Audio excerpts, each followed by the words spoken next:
makes the connection, we'll Good. I put we'll ask. John Jablonski, as soon as Courtney makes her connection, would you then want to give your words of welcome, and I'll give the welcome and outline for today? Press the arrow and see who. Yeah, that'd be great. Sorry, I dropped off there for a minute. I thought I had technical issues all worked out after doing this many hours every day the last month, but all of a sudden my work computer decided not to work, so I had to swap them out. Okay, good. Should be good now. We have 39 people right now. That sounds like a lot of talent. Maybe somebody should tell a joke or something. It's dangerous. Okay. And I think Courtney, I saw her coming in. And Courtney, if you can hear me, you do need to unmute yourself. Can you hear me? Yes, great. Wonderful. Yes. Okay. Slight technical difficulties. Are you okay, Courtney? I'm just sweating. I can imagine. I can imagine. Oh my gosh. Okay, so I'm going to mute for a second because I want to pull up Digital Gallery in preparation. Yep. Don't worry, Courtney. We're going to have a little bit of words of welcome before we launch you. Okay. Let's maybe give it about another minute. I see lots of other people are just now logging in. It's okay. Yeah, whatever. Well, let's play, who's north, who's south. So who's the furthest north? Is there anybody like in Ukiah or Weed or any place like that? I think we have Alaska here. I forgot it doesn't really matter if you're not in California today. Yes, Hey. I'm furthest north. And was that Sherry? It is. Yeah, Yep. yeah. You were at our event a couple of weeks ago, weren't you? I was. Yeah, and yeah. And I was the president 90 to 92, different name, Oh, what was your surname then? Siemens. Okay. So we can always change oh. it on the website if you'd like. Sure. Yeah. No. Let me grab a pen. I'll send you a note. Sure. Yeah. That'd Okay. be lovely. Yeah, Right. yeah. It's so nice to have you rejoining us. It's the only way I virtually. can do it. Yeah. Yeah, that's so fun. That's so fun. Okay, so within California, who might be furthest north? Well, I'm in Keeping Reading. this only California. We got a Reading. Daniel's from Reading. Can anybody beat the northern latitude of Reading? All right, Alaska and Reading are winners. And assuming nobody's calling in from Tijuana, who's Does Oregon count at all? Alaska's going to trump Oregon no matter what. Well, okay, all right. What about East Coast? Not East Coast, Tom Sander in Northern Virginia. Oh, Tom, how are you? Hi, fine. How are you? Good. Nice to see you. Hi there. This looked like a lot of fun. I thought I'd join in today. Great. Great. Me too. My name's Lily. Hi, all. Hello. Hi, Lily. Where are you? Is that the Golden Gate Bridge behind you? I'm in San Francisco. I'm a friend of Tom in Illinois. Great, nice, welcome. Square in the middle. So Yeah. no San Diego County, no Inland Airport, and no Calexico. No. You got New York here. Oh, that's a little bit further north. So no San Diego County. Okay. So does that mean John Fleming in Manhattan Beach could be the furthest south? Hermosa Beach. Hermosa. Sorry, I always confuse those Orange County beachfront towns. Huh. Well, I think we've shifted north for sure. And what other East Coasters? Thomas, you said you're in Virginia? New York here. Steve Hanna, New York. Hi, Steve. Welcome. Hi. Steve wins so far because Northern Virginia doesn't quite go far east enough. Give it a couple million years. We'll Hey, see. I'm from Maryland. Where does that land us? Pretty much square in the middle, I think. We're in Maryland, though. If you're in Hagerstown, I'm further east. Annapolis. New York still I has it. can sit on the water. You're in Annapolis? Not right now, but I'm from there. I had to get in on the East Coast discussion. Oh, 'cause From we there come doesn't from count. It's Annapolis. physically used there to live now. there. I know. I'm just jumping in. We John, lived in Annapolis for 25 years. Yeah, that's awesome. That's awesome. Thank you, everybody, for the geographic perspective. Any objections to getting started at this point? good. We've got 58 participants. Wow. So let's roll. Well, thank you all so much. Again, my name is John Jablonski. I'm waving in the Hawaiian shirt. I realize we're on 3 different pages now. If they had asked me to have a Zoom meeting for California Map Society, I would have strongly discouraged it, I think. But with our circumstances, I think this is, even better than we could have hoped for. I'm really glad to share, this friendship and this interest with all of you, whether you're members or not today. Part of our mission is to make our meetings and our content as widely available as possible. And this is certainly for us a new and very different way of doing it. I'm not saying I don't want to spend a weekend in San Francisco, but this weekend I'm really happy to be doing it from the home office. And if you're not a member, please consider joining. If you are a member, tell a friend or two. And if you want to increase your level of activity, just let any of us know. I think almost the entire current board is here, and I'm not sure if anybody can beat Sherry's 1990 presidency. Is there an earlier president on the line? So we have a senior president and several others from the from the 20-teens. So enjoy, everyone, and thank you especially to the speakers today, who are I think really going out on a limb to offer us a little home entertainment, and I'm sure it's going to be awesome. Need to see everybody. Just go back to. I don't know how. It's up there. Pause. John, okay. Well, good morning. This is good morning. This is Ron Gibbs. It's my pleasure to be. Oh, we have a little feedback here somehow. Maybe everybody should press their mute button. Yeah, I'm gonna mute everybody, and then Ron, you can unmute. Get ready to unmute yourself.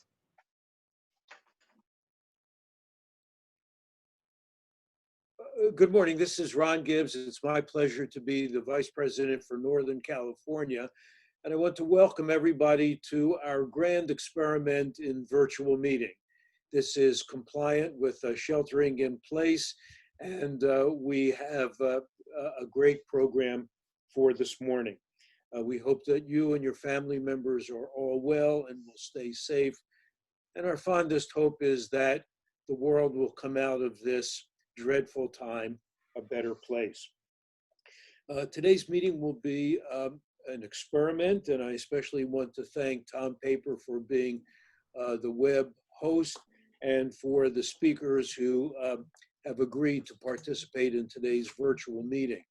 As you know, we were planning to have the meeting live at the San Francisco Public Library today as a full 6-presentation meeting. So today's meeting will be shorter at 2, and the officers have decided that we will next plan to have a live meeting a year from now in Northern California, and we'll have the fall meeting still planned for Southern California. As a housekeeping item, Tom has muted us all. If you have questions for our speakers, you can use the chat function at any time, or at designated times.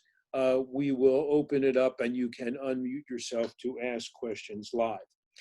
I prepared a list of advantages for this format. Number one, You could attend in your pajamas, something that you might not have been able to do by coming to the library. 2, the commute time is minimal. And 3rd, you can reach in and get your own cup of coffee. So in fact, this may be a pace-setting plan. So without any further ado, I'm going to introduce our first speaker. So it's really a great pleasure because Courtney Spikes is a dear family friend, and she had agreed to make the shift from the live presentation this morning to the virtual presentation. And Courtney earned her degrees from the University of Pennsylvania and from UCLA. She lectures at Loyola Marymount University and serves as a historical consultant for television and feature films. So Courtney, great thanks to you. Her presentation is entitled Mapping Paris After Haussmann, and we are all looking forward to this spectacular presentation. Oh, thank you so much for that kind introduction, Ron. Can everybody hear me okay? Thumbs up? Great. I'd like to thank you and California Map Society's President John Jablonski for organizing this event and inviting me to speak here today at the Northern California Spring Conference. I feel like I've had the best of both worlds this past year because I had the pleasure of attending the in-person Southern California Conference in Los Angeles this past fall and meeting many of you, including my fellow speakers today, Juliet Rothman and Fred Desjarlais. Am I saying that correctly? Desjarlais? And then I got to experience my first virtual meeting with you all at the Bay Area Mappers meeting online last month. And at that virtual gathering, we all got to see the incredible work being done by Tom Paper and his creation, The Digital Gallery. And like you, I was impressed with the highly detailed image quality of the Captain Cook maps provided by Rich Bryman, And I liked Tom's mission to create a space to help people learn and engage through the power of maps.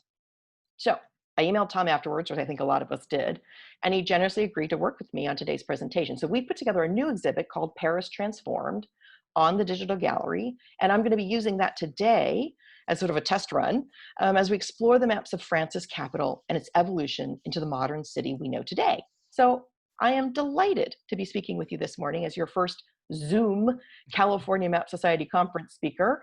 I hope you will be kind as we take this leap together, and I try to use both PowerPoint and the Digital Gallery in a screen share setup. So here we go. I'm going to screen share now the PowerPoint presentation, or let's see, I think I do the desktop. That's what he was saying to do. Okay, so that's where we're going to go, but we're going to start here, and I'm going to go to, all right, can you all see that? Yes. Is that good? Okay, Yes. so I'm going to try using, I'm going to use the clicker here. I want to use this. Okay, ready. Here we go. So, whoa, went the wrong way. That's not the right way. Okay, sorry guys. I'm going to escape.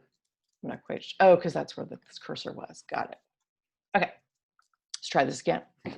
So, Paris, the city of Paris, city of light, city of revolution, city of occupation, and city of love. And whether or not you've been to visit France's capital city, the jewel in its crown, I challenge all of us to remember a time when we did not know Paris, a time when Paris was not already a part of our imagination. Because as Audrey Hepburn says, Paris is always a good idea. But before you even step into Paris, before you even step up the walk to the Champs-Élysées, or your first time sitting at a cafe, perhaps sipping a glass of red wine and watching the world walk by, or maybe catching your breath the first time you stand in front of the Louvre with the IMP sculpture in front of it, or the beautiful cream-colored limestone facade of Notre Dame. It would really be hard to imagine a time of someone in our generation that had not already envisioned Paris, at least in our mind's eye, at some point in our youth. Because maybe you found Paris in the words of Victor Hugo in Les Miserables, or Honoré de Balzac in The Human Comedy, or even Alexandre Dumas in The Three Musketeers. I had to put that in because Ron's son also wrote a book about the Three Musketeers. Or maybe you've imagined it in the colors of Degas and his ballet dancers, or Monet and his pictures before the water lilies of public spaces and parks that we all enjoy, or even Toulouse-Lautrec at the Moulin Rouge. Now, I know I've imagined it in the crunch of a baguette or the buttery crumble of a croissant, but some of you may have found Paris in the eyes of fashion through Dior, Yves Saint Laurent, or Coco Chanel. Or perhaps like me, you found Paris first in film. I know I'll never forget watching Gene Kelly dance his way through An American in Paris with Leslie Caron and Sid Charisse, or perhaps seeing Audrey Hepburn fall in love with Fred Astaire in Funny Face. And what I'm trying to say here, what I'm trying to get us to envision, is that long before our own footsteps trod the meandering cobbled streets of the Latin Quarter, or perhaps rushed down the stairs to catch that last metro because, well, before Uber, sometimes there were no cars left at the taxi stand. We've all experienced Paris in some way, virtual or otherwise. And that's part of the city's appeal, isn't it? Our imagining of the city, even before we arrive there ourselves to hear, smell, taste, and see all of its delights in the flesh. We are, in fact, akin to the virtual 19th century flaneur, an observer, walking through the city, seeing daily life unfold, and experiencing the sensation of being in Paris, even when we are not there.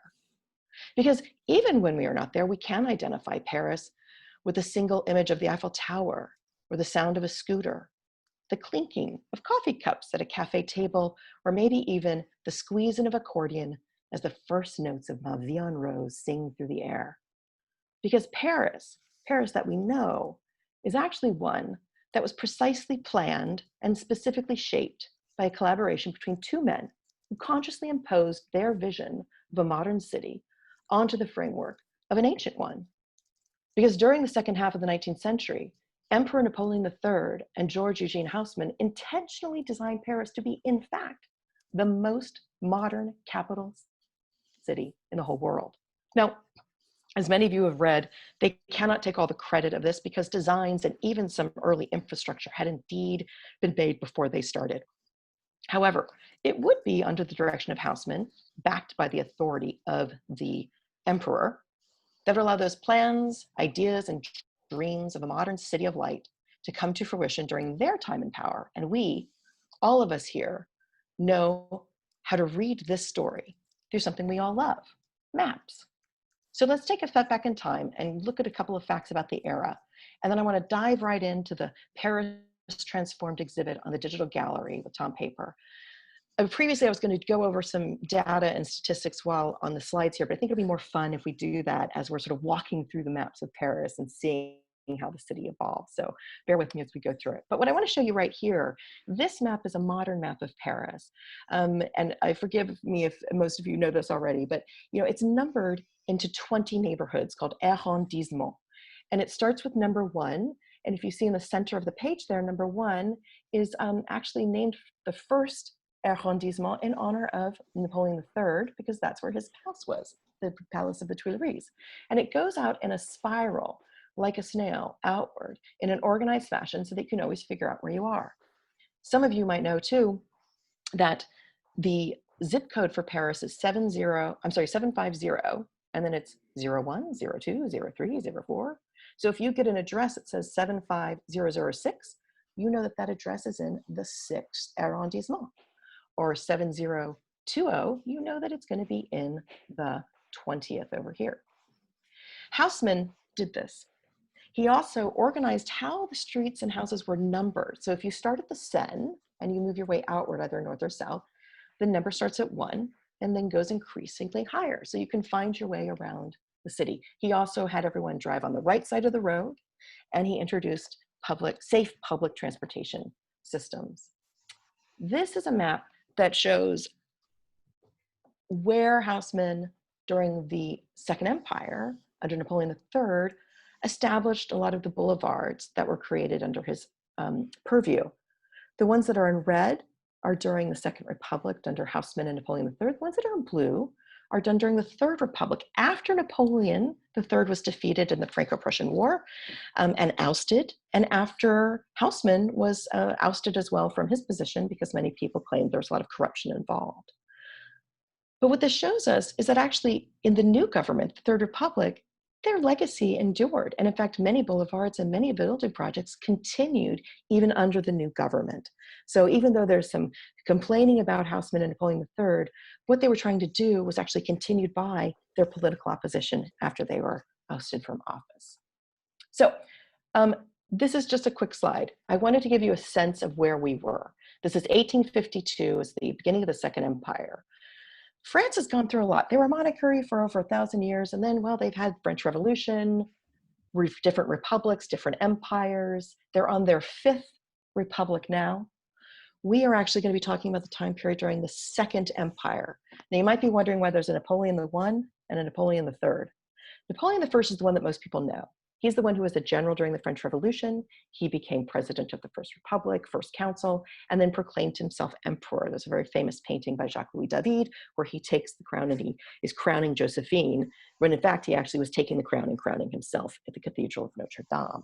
But they thought that would be politically unsavory, so they made him crowning Josephine. He was deposed and his son eventually died. So when we come to the Second Empire, this Napoleon is actually the nephew of the first Napoleon. He's Napoleon III because he's honoring the legacy of his uncle and his cousin. Okay, here's Napoleon I, next to Napoleon III. Napoleon III took a lot of the iconography of Napoleon I and utilized his name recognition actually to promote his candidacy and support throughout the country. Okay. Tom, are there any questions now, or should we just dive right in? We should dive in. I don't think we have any questions. Excellent. I'm just seeing chats popping up, so I want to make sure. Oh, no, that's all right. Okay, so I want to escape out of here. Again, excuse me with the technology as I'm getting used to it. There's some people talking in the back of the class. So. Oh, good. Well, if there's a problem or questions or whatever, please let me know. Okay, so here we go. So we're at the digital gallery now, and what we have here are 12 maps and 12 images that we've put together as part of the exhibit. And for those of you that haven't had a chance to visit the digital gallery created by Tom Paper, who's hosting this meeting today, you can scroll over and see the title of the images. In this case, we did it by date. And you can also see some of these images. I want to thank the Fishers. The Fishers very generously offered us 2 images from Hold on, somebody's not muted. Okay, go ahead. Oh, you need to unmute yourself, Courtney. Is that good? Go. Yeah. I wanted to thank the Fishers because they very generously offered some of their personal photographs from the 1920s of 2 scenes in Paris of areas that were not a part of the Haussmannization project. So we have these images here. What I want to do is I want to go into 5 maps. 2 we're going to go to in depth. The rest are just sort of overviews. The first 2 are going to give us the size and scope of Paris. And then we're going to go into one that's going to give us the pre-Haussmann. And then we're going to go into the one that's giving the post-Haussmann. So first one, we're going to look at 1620. And I need to move this so I can go to the expanded screen. Is this right, Tom? Yep. All right, so here we are. So here we are at 1620. And where we're standing on this map was an etching from 1620, but it was published in the 1650s in Dutch as a series of geographical prints. And we're standing to the west of the city. Our back is to the Atlantic Ocean. We are looking east. If we could continue our vista, we would see Austria and Russia. And ironically, the image that's on the left-hand side of our paper is actually the right bank, and the image on the right-hand side of the paper is the left bank. But the north is to the left and the south is to the right. What I want to draw your attention to is the wall around Paris here was the one that was built in the 14th century under the French King Charles V. It would be expanded under Louis XIII and XIV to encompass the Louvre and the Palais, the Jardin des Tuileries. And we're going to look at a couple things. We're going to look at the Louvre, the Pont Neuf, and Notre Dame here, because I want you to see that and see how it changes over time. So I'm going to try to dive in a little bit on this, get us a little closer.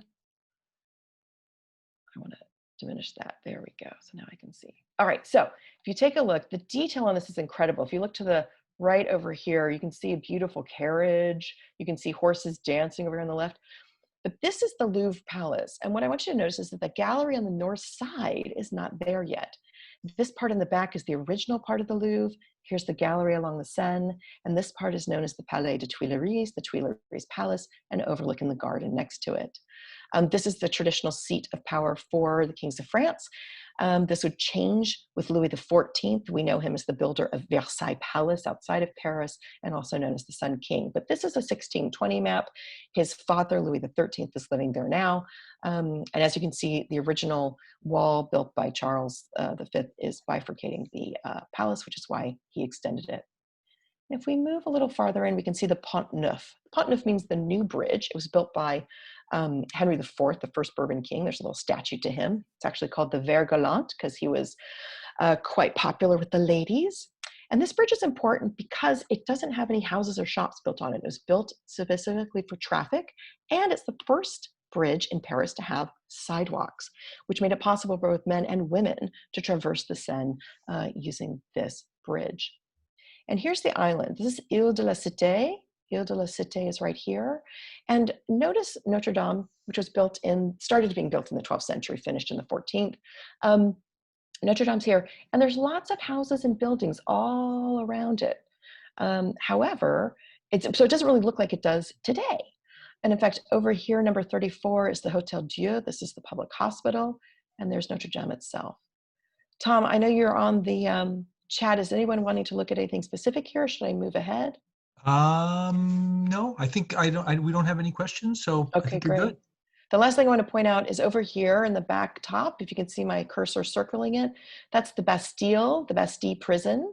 That will be there for a couple hundred years and be torn down as part of the French Revolution in 1789.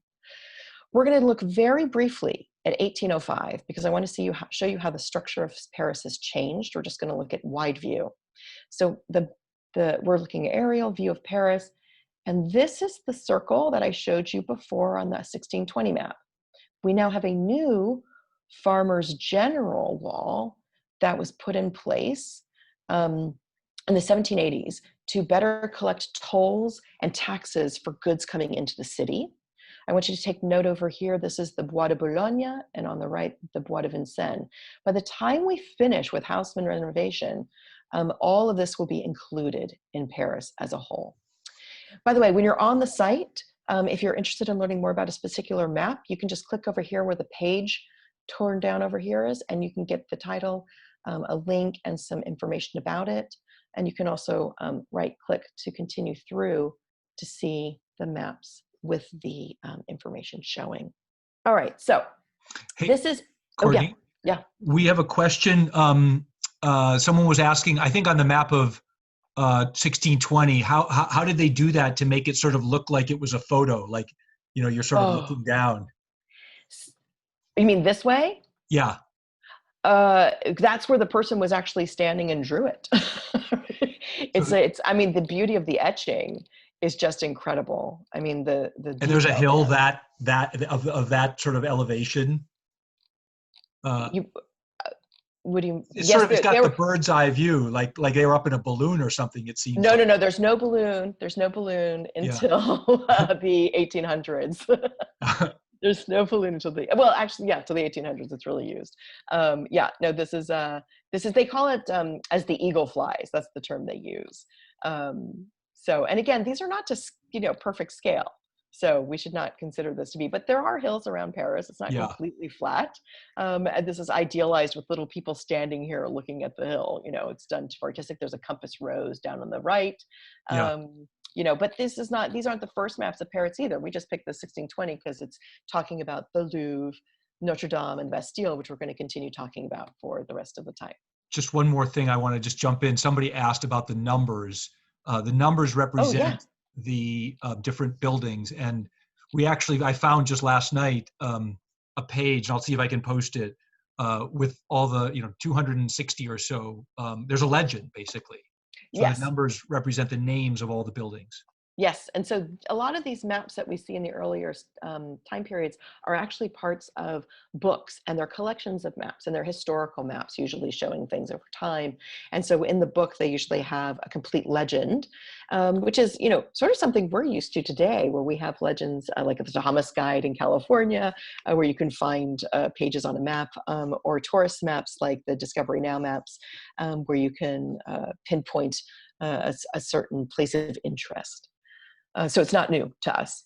Okay, so any other questions on that one, Tom? Nope. I know it's such lovely. We could spend all the whole time on that one. Okay, so so you've seen the size of Paris expand. You've seen the original wall, the small wall, the Farmers General Wall, and now we're going to look at some detail in the 1811 map. So this map is reflective of Napoleon I during the First Empire during his reign. And so if we zoom in, we're going to look at Ile de la Cité here, the island, but we're going to start with the Louvre. So we've looked at the Louvre before. This is the Louvre Palace, the museum now. And again, we still do not have this second gallery on the north side. We don't have Rue de Rivoli going all the way down. We have a little bit of Rue de Rivoli that was started to be built in, I think, 1802 by Napoleon. We have the Jardin des Tuileries. And if we continue along, we can go up to the Arc de Triomphe, which again was to celebrate Napoleon I's military victories. And we can see it just has two north-south, east-west axis at this time. That's going to change a lot. And if you sort of take a look at the map, it still sort of looks like medieval Paris. It's still got lots of little streets, curved streets, small, narrow streets. And if we go just north of the Louvre, into this little circle area, this is the Hall de Blé. This is the marketplace for wheat, because what was the #1 food source for the French people was bread. So the wheat market was very important. Around this wheat market would be lots of other marchés that would be selling all sorts of produce and goods at this time, but it wasn't very organized. And it had not a lot of oversight for sanitation, etc. If you go just to the left, we can see the Douane de la Ferme. This is where the custom taxes would be collected for people bringing products and goods into the city as well. I'm going to zoom back out. So again, we're on the right bank on the north side. We've just looked at the Louvre, we've looked at the Hall de Blé, and we're going to go back down to Ile de la Cité. And again, notice Ile de la Cité has the two north-south axes of the main roads that are still existing today. Haussmann's going to expand them. These are actually the original Roman roads as well. Notre Dame is here down in the corner, and you still see lots of little buildings all around it. If we come down just a little bit, they have a separate market, a separate marché for the Halle au Vin. The wine market is over here, and this is actually the dock for wine merchants as well. So we think of Paris today with these broad, tall sides to the river, but in fact, those are new. It was a sandy, gentle flow into the river so people could dock their boats, unload their goods, and bring them into the city. You'll notice that over here to the right, the Bastille prison is no longer there. It's above the Canal Saint-Martin. Many of you might know the Place de Vosges, which is that beautiful 17th century place where it's a perfect square and has the brick buildings with the white cornerstones. But this is where the Bastille stood because in 1789, as part of the protests in the French Revolution, the citizens of Paris stormed the Bastille, and they actually spent several days tearing it down brick by hand until it was just a pile of rubble. That is actually July 14th is the date they celebrate. Like we celebrate July 4th as their Day of Independence, they celebrate July 14th as their Independence Day. So let us, Tom, was there something else in this map, or can I go ahead to the next one? No. Okay. So now we're going to jump ahead to 1865 and see how the changes Haussmann made figured onto the map. This is a tourist map. So you'll notice that there's 4 quadrants, each with a different color. Those colors refer to sections of the guidebook. And in each block of color is a page number, again, referring to reference in the guidebook. And if we look, the city is much larger. We now have this much larger band of walls around it. And it includes those 2 woods that I showed you earlier, the Bois de Boulogne and the Bois de Vincennes. This now is the annexation of Paris that took place in 1860. In the middle of Napoleon III's reign, which went from 1852 to 1870, he annexed all of the suburbs of Paris increasing the population by about 500,000 to make it a larger city and to encompass the 2 parks on the outer edges, which were donated by him to the city. So if we dive into this one again, the detail is just phenomenal. We're going to look at the Louvre. Our heads are tilting slightly because it's framed slightly differently. And we can see that they have completed construction on the Louvre. And we have this other gallery here. So it's completely enclosed. What you will notice is that we have the Palais de Tuileries is still there. This is where Napoleon III's living with his family and ruling from. This, unfortunately, will be burnt down by the Communards in 1870-71 when they revolt after the loss to the Franco-Prussian War. So we'll lose that. But it now looks like once that's gone, that's the modern version of the Louvre. You have the 2 arms facing out to the Jardin des Tuileries. You would walk in through here and you have I.M. Pei's giant glass pyramid right here in the center. If we jump up to that marketplace that had the wheat, the Hall de Blé, right over here, that circular area, we now see a set of very neat and tidy Halles Centrales. It's called Les Halles. In French, you typically would link les with the H, les Halles, but it's an idiomatic way of saying it, so it's called Les Halles. And this is the central hall for all agricultural produce coming into the city and being sold. And these were ginormous, beautiful structures that really are reminiscent of the 1851 exposition of the Crystal Palace in London, where it's beautiful steel and glass. The price of glass had come down, the use of steel manufacturing been much easier. And so this is representing the most modern technology, the most modern materials and architecture of that time period. Pull out just a little bit. I'm going to show you that Rue de Rivoli, that was just a little street here, has now, Haussmann would have torn down 800 buildings. 800 buildings along Rue de Rivoli and spent about 1.2 million francs to create this new broad avenue that my cursor's going over. That's going to take us all the way to Place de la Bastille, actually even beyond that. But you're going to have a clear view from Place de la Bastille with the former place of the Bastille prison. It now has a monument in honor of the Revolution of 1830. And we're going to walk all the way down and see all the way to the Louvre, past City Hall. City Hall's right here. Past the Louvre, past the Jardin des Tuileries. We're going to go to Place de la Concorde. Now, Place de la Concorde used to be Place Royale. Then it was Place de la Révolution. This is where the guillotine took care of Louis XVI, Marie Antoinette, Robespierre, etc. They renamed it Place de la Concorde because now everyone is in accord, everyone is in agreement. It's now a place of celebration. This is actually where every July 14th, the president and prime minister of France sit facing up the Champs-Élysées. Their backs are to the Louvre and the past. They're looking up the Champs-Élysées to the forward motion of the future. And this is where the parade of all the military comes down to celebrate their Independence Day, and the beautiful planes come across with the 3 colors of the flag, which are the same as ours.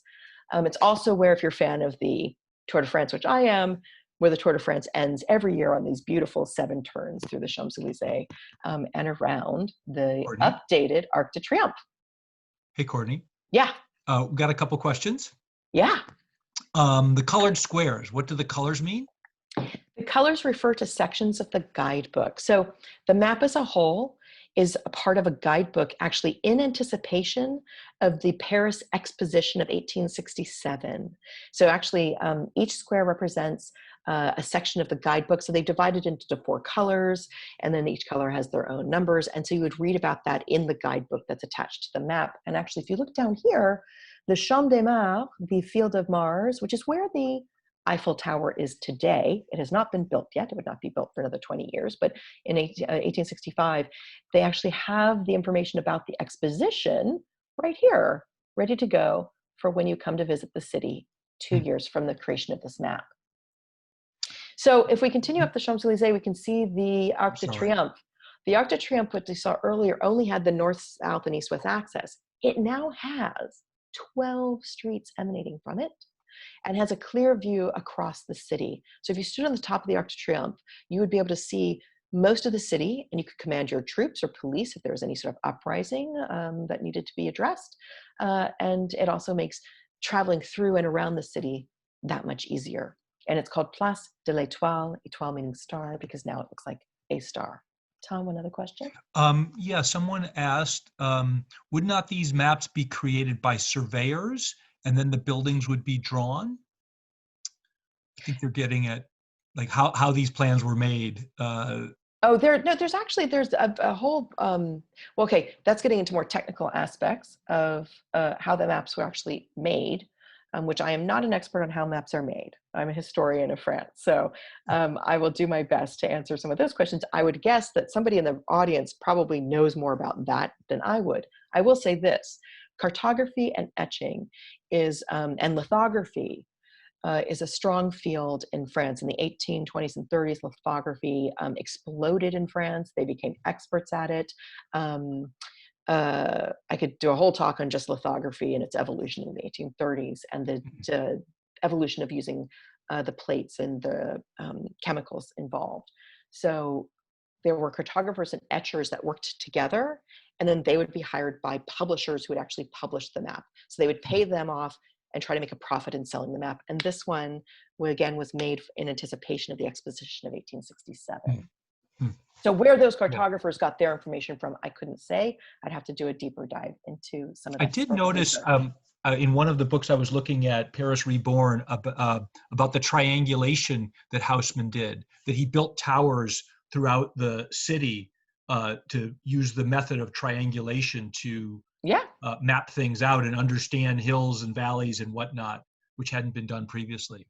I love that. Absolutely. I mean, Haussmann was, what I think people don't understand is because he's not celebrated very much in France, which I find very odd, but neither is Lafayette for that matter. He brought an administrative quality to the reimagining of Paris and the implementation of this infrastructure that was very clinical. And I think that they often talk about him being from Alsace, and Alsace is, German French. And so they sort of think of him as this German imposition onto the old Paris, the beautiful lines of Paris. So a lot of the scientific applications that he did in creating maps and the city itself are things that aren't as celebrated as much. Okay. So here we go. We've talked about the Louvre and how it's evolved. We talked about Les Halles. I've started to show you the Champs-Élysées, and now you can take the Champs-Élysées all the way up past the Arc de Triomphe, and now you can take your carriage and you can take a left-hand turn. You could be in the Bois de Boulogne, this beautiful new public park that was inspired actually by Hyde Park in London, and actually helped inspire some of the work done in Central Park in New York. You can see that there's the Allée de Longchamp, which would take you to the Longchamp horse track races. But people would take their carriages and come up and ride along. And if anyone's seen the movie Gigi, Maurice Chevalier thanks heaven for little girls while walking along the pathways of the Bois de Boulogne in that beautiful movie. Let's go back and take a look at now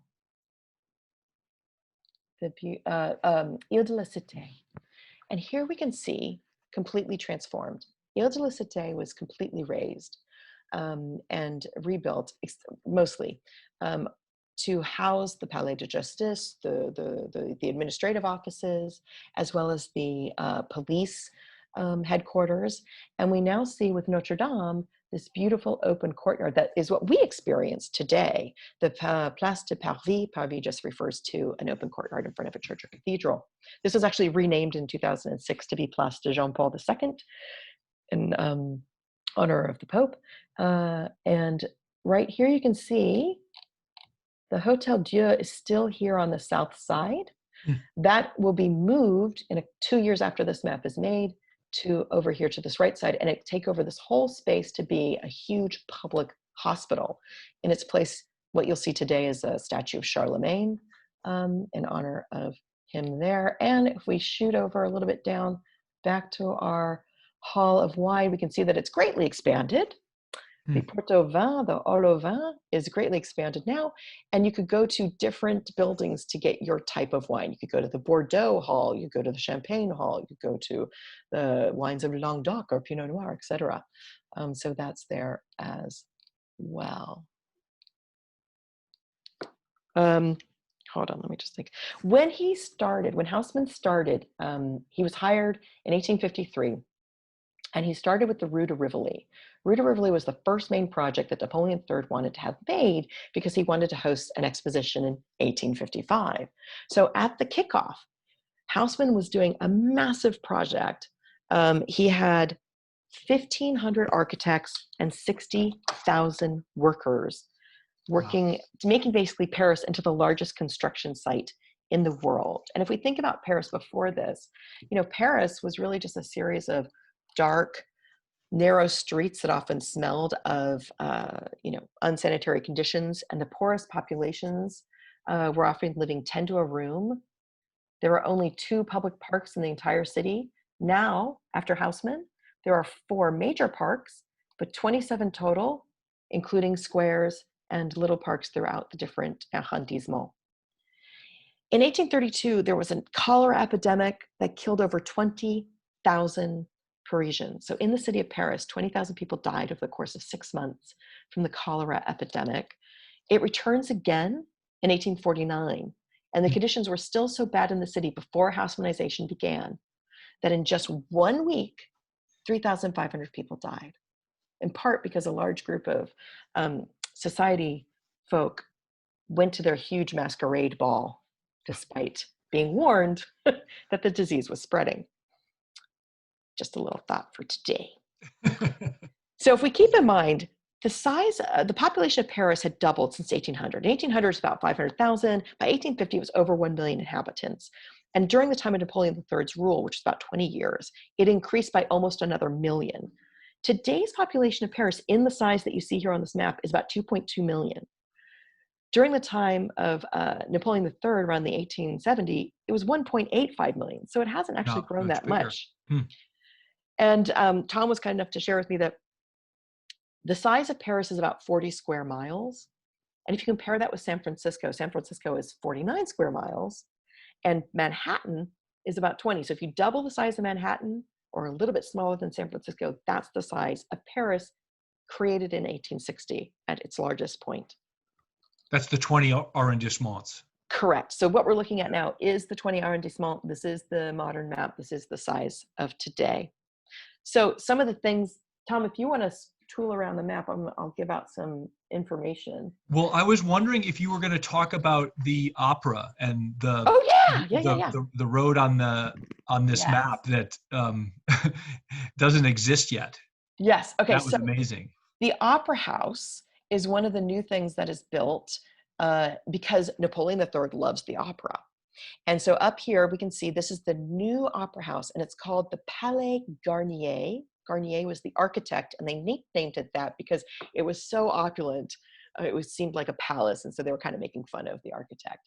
And you can see here there's 2 lines on this map that are showing you where the planned route of the Avenue de l'Opéra will be built, actually a couple years later during the Third Republic. After Napoleon III and Haussmann are both ousted from power, they will actually continue to build this. And in the digital gallery exhibit, you can actually see images of the destruction of the buildings and the road around it to create this long pathway. Yeah. Can we go there? Yep. I think that would be interesting to go to that those pictures right now, just to give people a sense of the demolishment. So this is Rue de Rivoli. This is the road that was near the Louvre. This was one of the little roads near it. This is the one that was demolished. It's actually Rue de Jardinay. This is the new Rue de Rivoli that we see, where there's carriages. They're driving on the right side of the road. The beautiful arcades to the left where you could walk covered, protected from the elements, and have shops.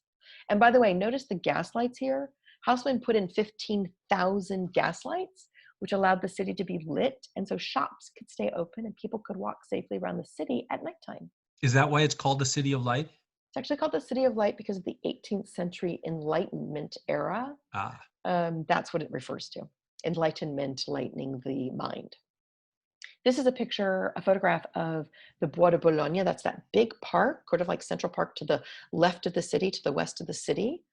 And this is one of the sewers. I didn't talk about the sewers today, but they added 360 miles of sewers and fresh water during the time of Haussmannization.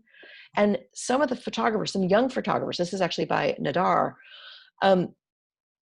pictured the sewers because it was the height of modernity. It was a sign that they weren't going to have another cholera outbreak. It was a sign that they were a modern city. And so they actually celebrated this. And in fact, you can take tours of the sewer today. I've done it.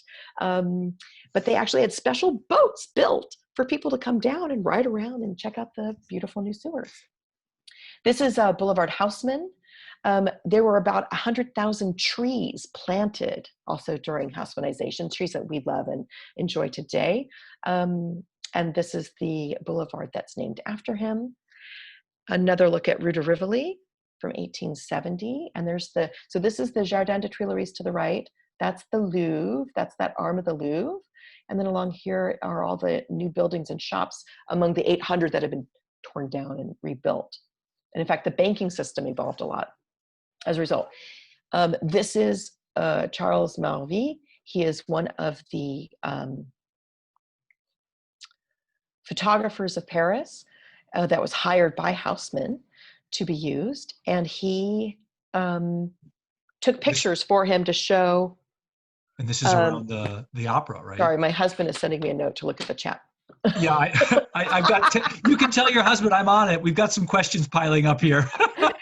Okay, so I'll just look at the pictures, then we'll take questions. But anyway, so here's these beautiful pictures that Charles Marvy took. This is the destruction of the buildings and streets to create the Avenue de l'Opéra. And you can just see in the distance here, can you see my cursor? That's the Opera House, and they're building that boulevard down to the Louvre.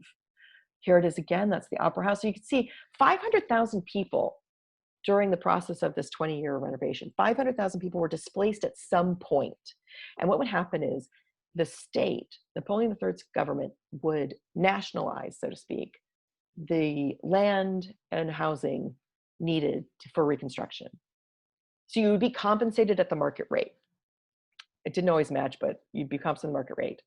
Then that would be given to, the banks would take the loan, they would loan the government the money, and then they would have tax-free ownership of the land to resell for 30 years. So it was an interesting money-making venture. Here's one of the new public urinals that are giving people a little bit of privacy. And then here are the two images, thankfully, given to us by the Fishers, showing two streets in 1920 and 1926 that were not impacted by Haussmann, but give you a sense of what it must have been like during that time. You see the gutter here. This is where all the sewage, rubbish, and everything would be dumped out and left to rot, and created a lot of problems with sanitation. All right, I'm going to zoom back out. I'm going to let Tom let us know questions or how. Yeah. So how did Haussmann get his authority and budget? So Napoleon III was originally elected President Napoleon of the Second Republic. He had a landslide victory in the fall of 1848, and was president for 4 years, but was having a hard time getting anything passed through the legislature. So on the 50th anniversary of his uncle's coronation as Emperor of the First Republic, his nephew Napoleon, president at the time of the Second Republic, decided to stage a coup d'etat in December of 1851. And there was a bloody battle in Paris, but it was put down because he had the support of the army, and he crowned himself Emperor of the Second Republic in 1852. Once he was able to do that, he appointed Haussmann, excuse me, he wasn't Baron then, as prefect of the Senate. It's basically like making him mayor of New York City.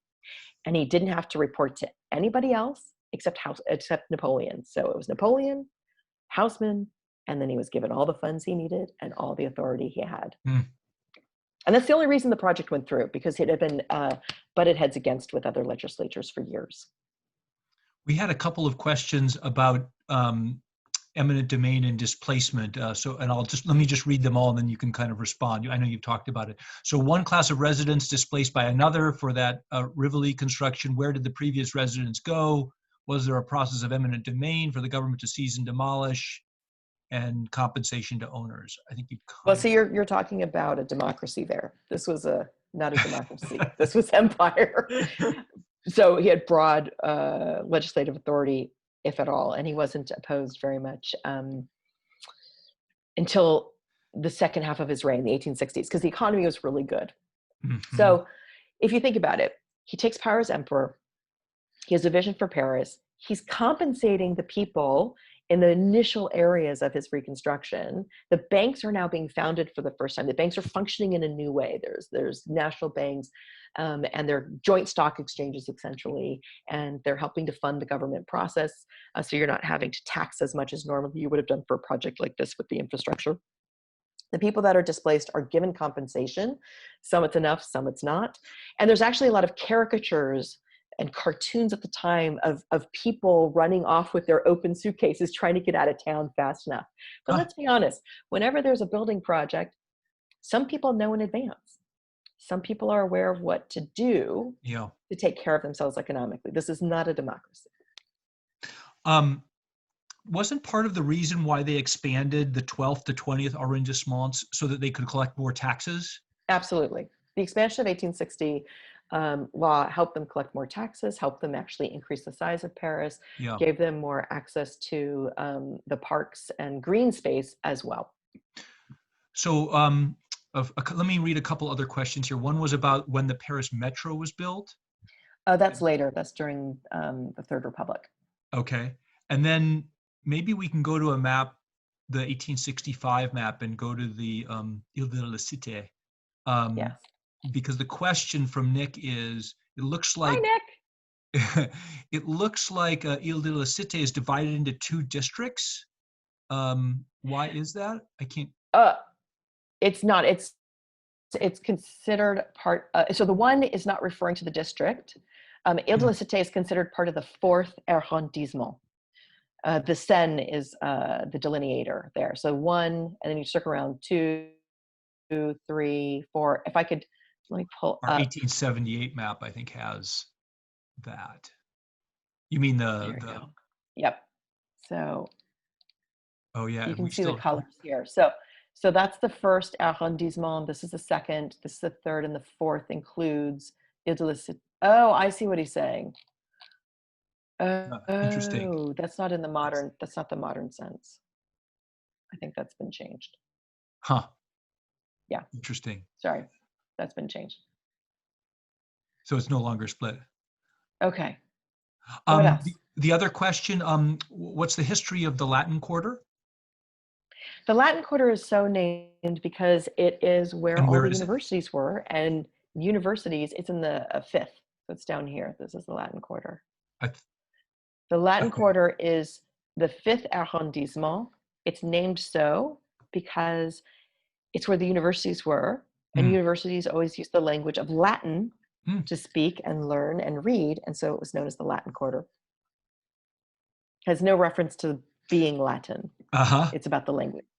Cool. I think we've answered the questions here.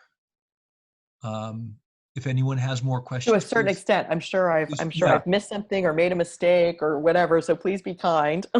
You've done great. Why you want to show the other map? Yeah. And Gary, you asked a question. Go ahead. If you want to unmute yourself, Gary, you can ask a question or type it in. Yes. It was my understanding that one of the reasons for the creation of the Grand Boulevards was that in Paris there would be uprisings and communes in places that most of Paris resembled what is now the Marais, these narrow streets, and people would blockade the streets and have an insurrection, and it was much easier to defend a narrow street blockade than it would be with a very wide street, and that so the wide streets were, among other things, motivated to put down rebellions. Is there truth in that? You know, that's an interesting point. It's something that historians actually debate in terms of intentionality. The reality is wide boulevards allow for easier movement of cavalry, soldiers, police, fire, whatever public services are needed. It's interesting because one of the things that Haussmann did is that he redesigned how the streets were made and actually paved over the cobblestones in an attempt to avoid the cobblestones being pulled up and be used as part of the barricades. And you're absolutely right. The narrow streets made it much easier to create barricades during the revolutions, of which there were like 9 in the first half of the 19th century. So you're absolutely correct there. The intentionality is debated a little bit by the historians, but I think it seems pretty clear that there must have been some sort of thought to that.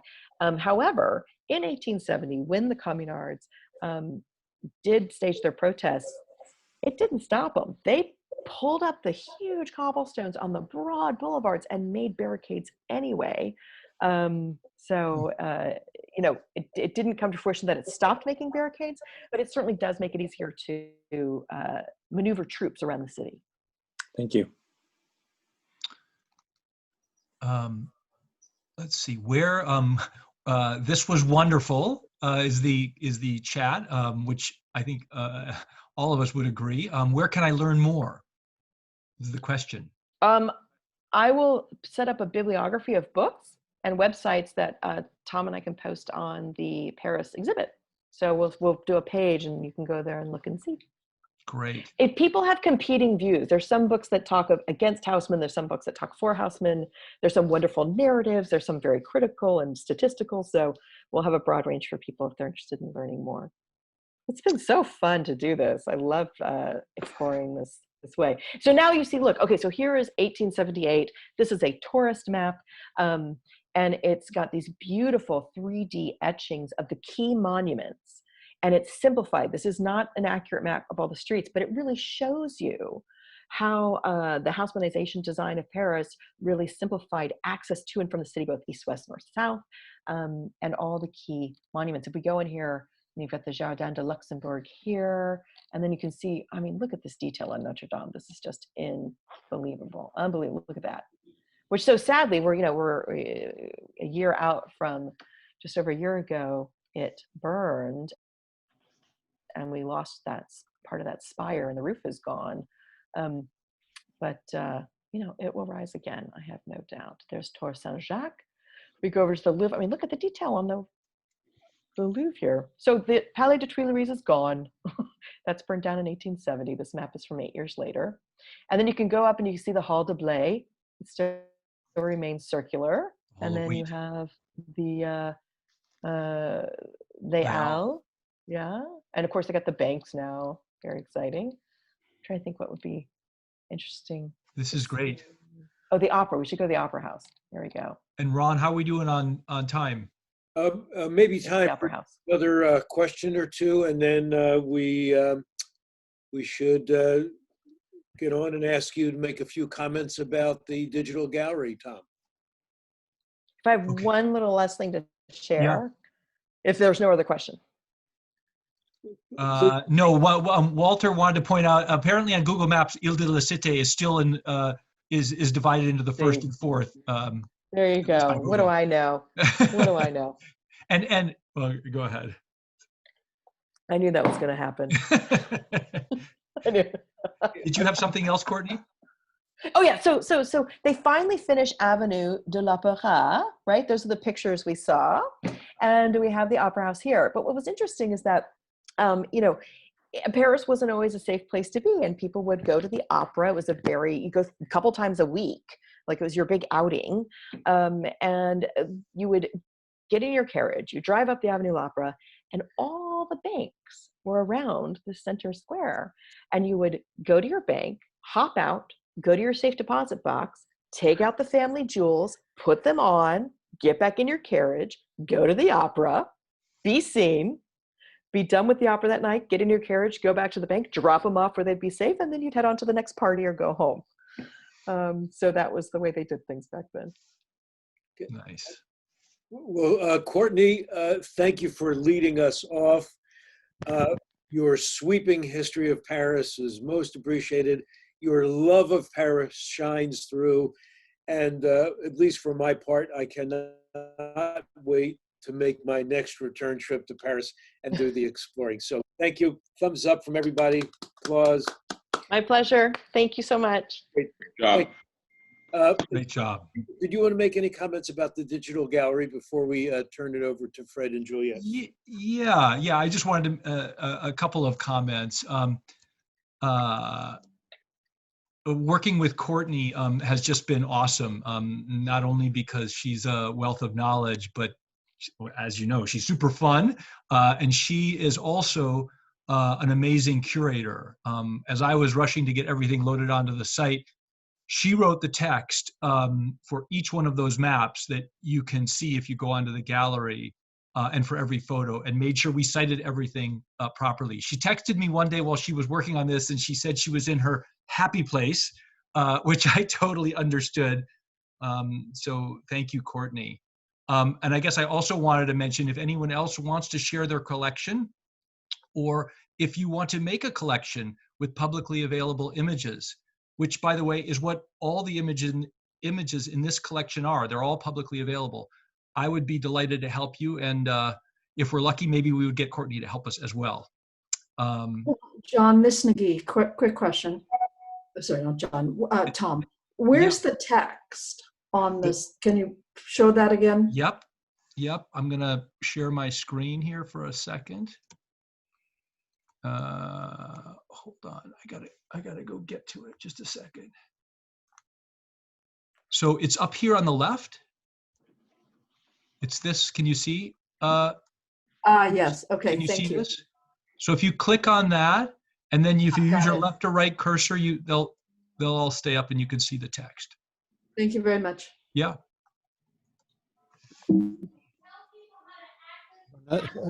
And hold on, I'm getting a comment from my wife. If you want to visit the gallery, that's Eleanor. If you want to visit the gallery, go to gallery.websterpacific.com. You can see it right up here. And Tom, I see it's being recorded. How can it be reviewed?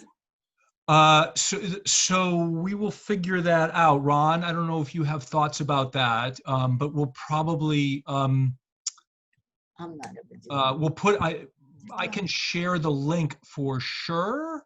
I might even be able to put it on the gallery somehow, or Ron, we should put it on the CMS website. Hey, Tom, can we cut and I have a question. Can we cut and paste the website address and put it into the chat notes for everybody? Yes, I will do Thank that you. right now. Tom, I have a question. Yes, sir. Tom? Yeah. Hi, my name's Leonard. This is to Courtney. Courtney, am I correct that Paris is a radial plan? I'm sorry, what? Am I correct that Paris is a radial plan? I don't know that I understand the question. In other I'm words, sorry. everything seems to be emanating and coming around from a central point. You know, to be honest with you, it's not. It's a medieval city that it started in 800. Did Houseman change it into like the spokes of a wheel? No, he did not. Certain areas like Étoile and Arc de Triomphe, absolutely.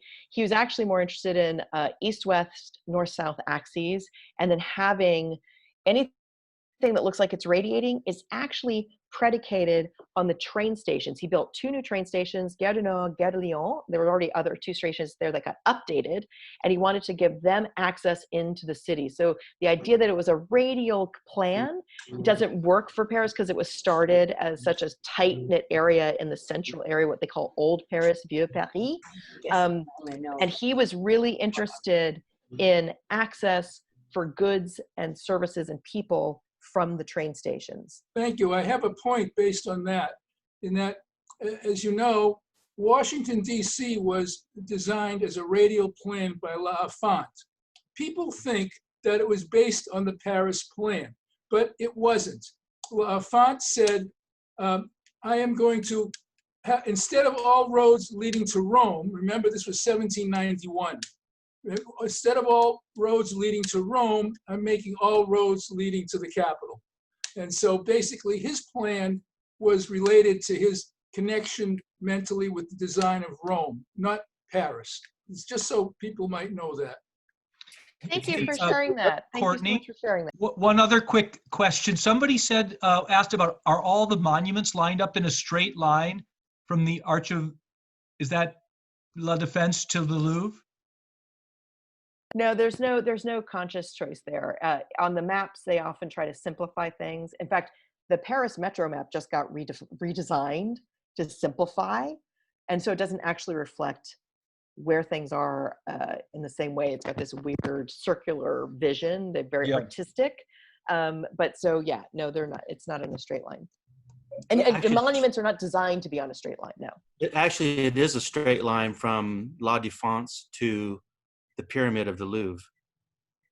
Well, there are straight lines in the city, yes. The Grand I'm not Arch of denying La that. Défense is directly on axis with Champs-Élysées and the Arc de Triomphe and the Louvre Pyramid. Well, that's part of, wait, are you talking That about one Rue is de lined Rivoli? up, I guess. Are you talking I'm about Rue sorry. de Rivoli? No, I'm talking about the axis from the center of The the Arc Louvre, where the pyramid is, Correct.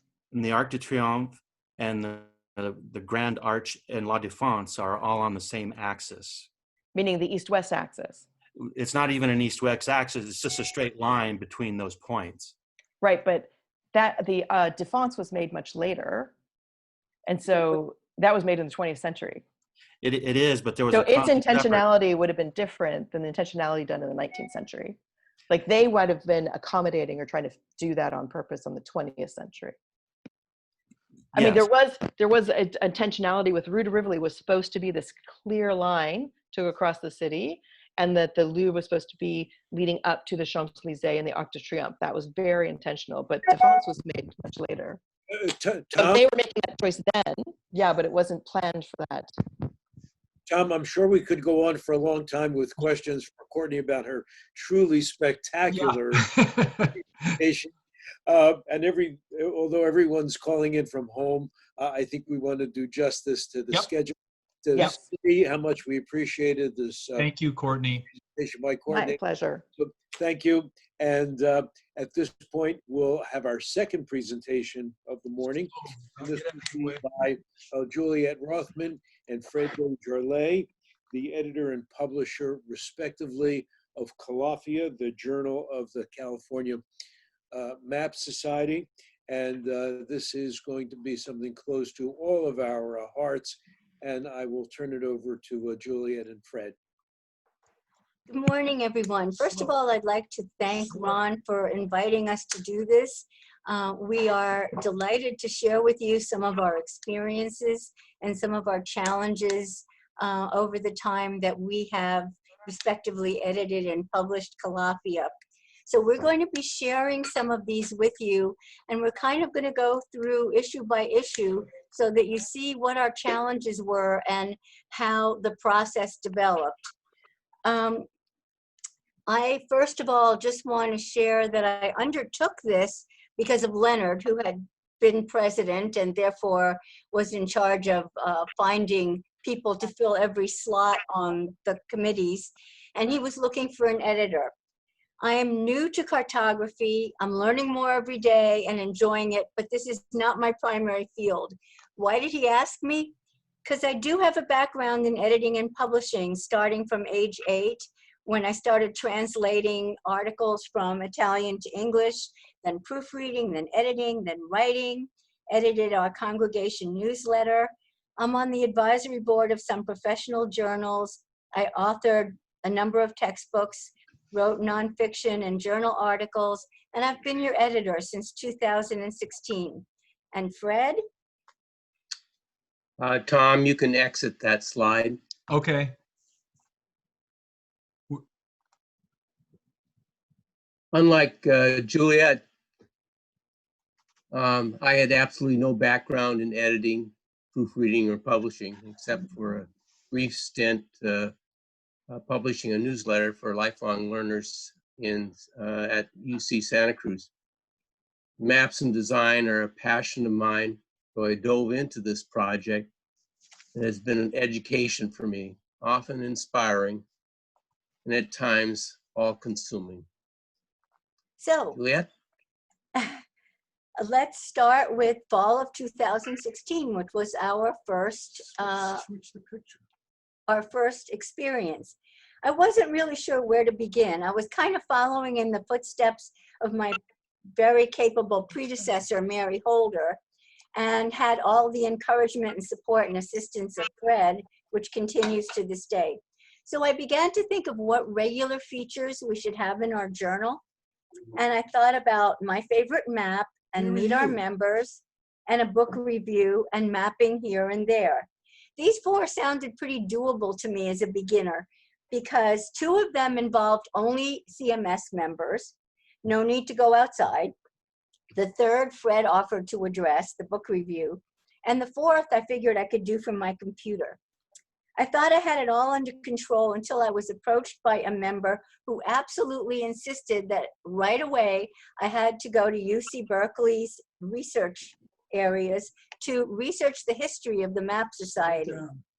I was all involved in trying to set up these articles and worried about illustrations and how to do things. It was my first experience, but this person kept pushing me and pushing me. Finally, I checked with other members and discovered that the CMS archives actually lived in the homes of the presidents of the society, and they were passed from one to another until they were transferred to the Rumsey Map Library at Stanford. The member kept insisting, I kept resisting, and finally things just calmed down. And that was my first big challenge. So in this first newsletter, Phil Simon wrote my favorite map. John Jablonski was Meet Our Member. Bill Warren became our wonderful book reviewer. And I could easily research mapping here and there following suggestions from Fred. We also had regular features about the Rumsey Map Center, since CMS was so involved with this. In that first newsletter, Susan Coy wrote an article on a Google program. There were articles about the meeting and agendas and all the directions using all the formats that Mary Holder had developed. That first newsletter was 12 pages long, and then Fred felt that we should have a name and not just be the CMS newsletter. And he will tell you about that. Tom, exit that slide, and I'll cue you on the next slides, all right? Okay. Our first issue in the fall of 2016 followed a template developed by Mary Holder, but the kernel of an idea came to Juliet and I, that a state of nearly 40 million residents and a map society representing such a notable entity should be able to produce a cartographic journal. And the journal should have a uniquely California masthead.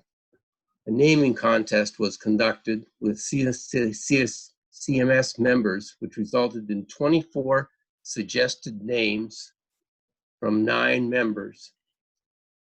Califia, or Califia, it's still a discussion point amongst our members, just how to pronounce our masthead name.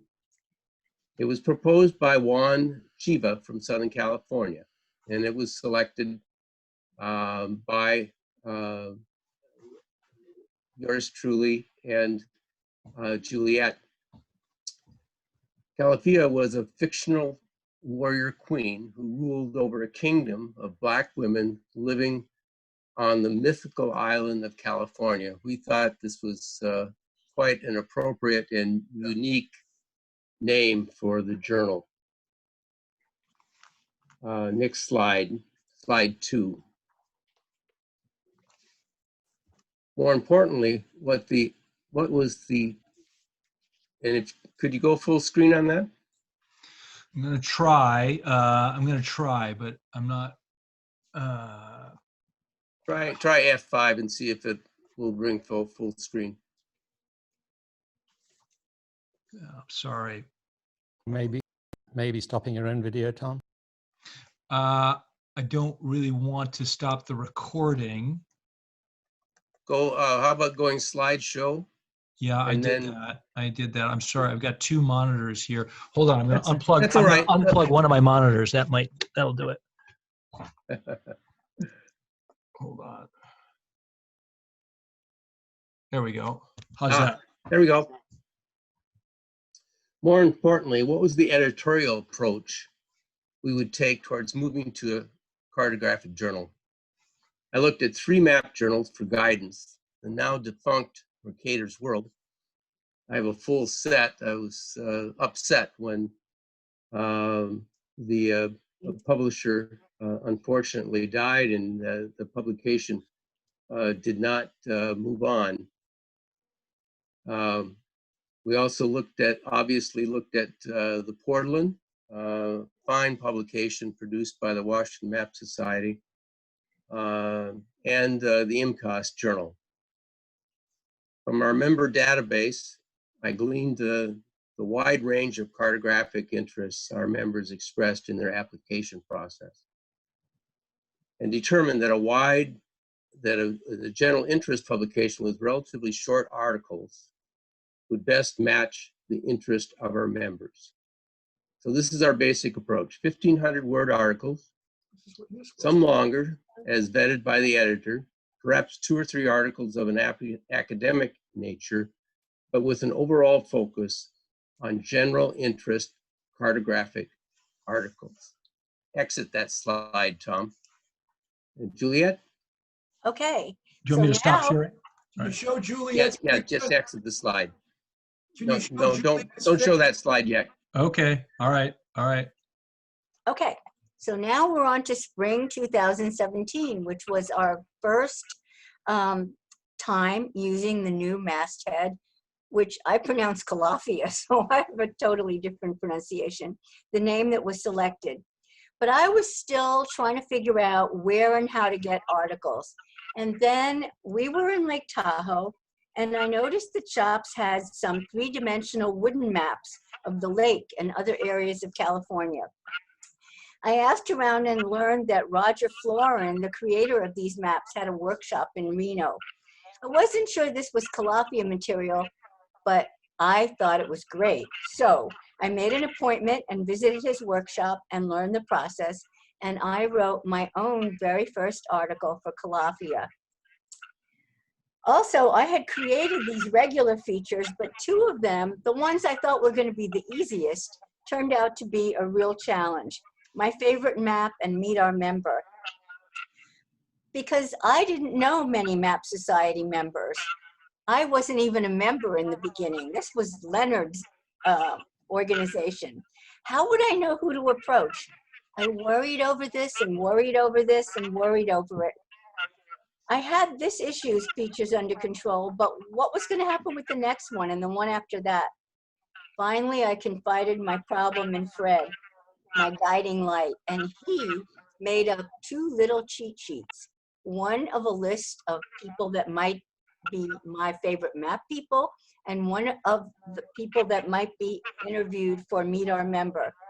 And I put them into my file, and all my worries went away. I don't use them that often, but I know they're there, and I know I can call on people if I need to.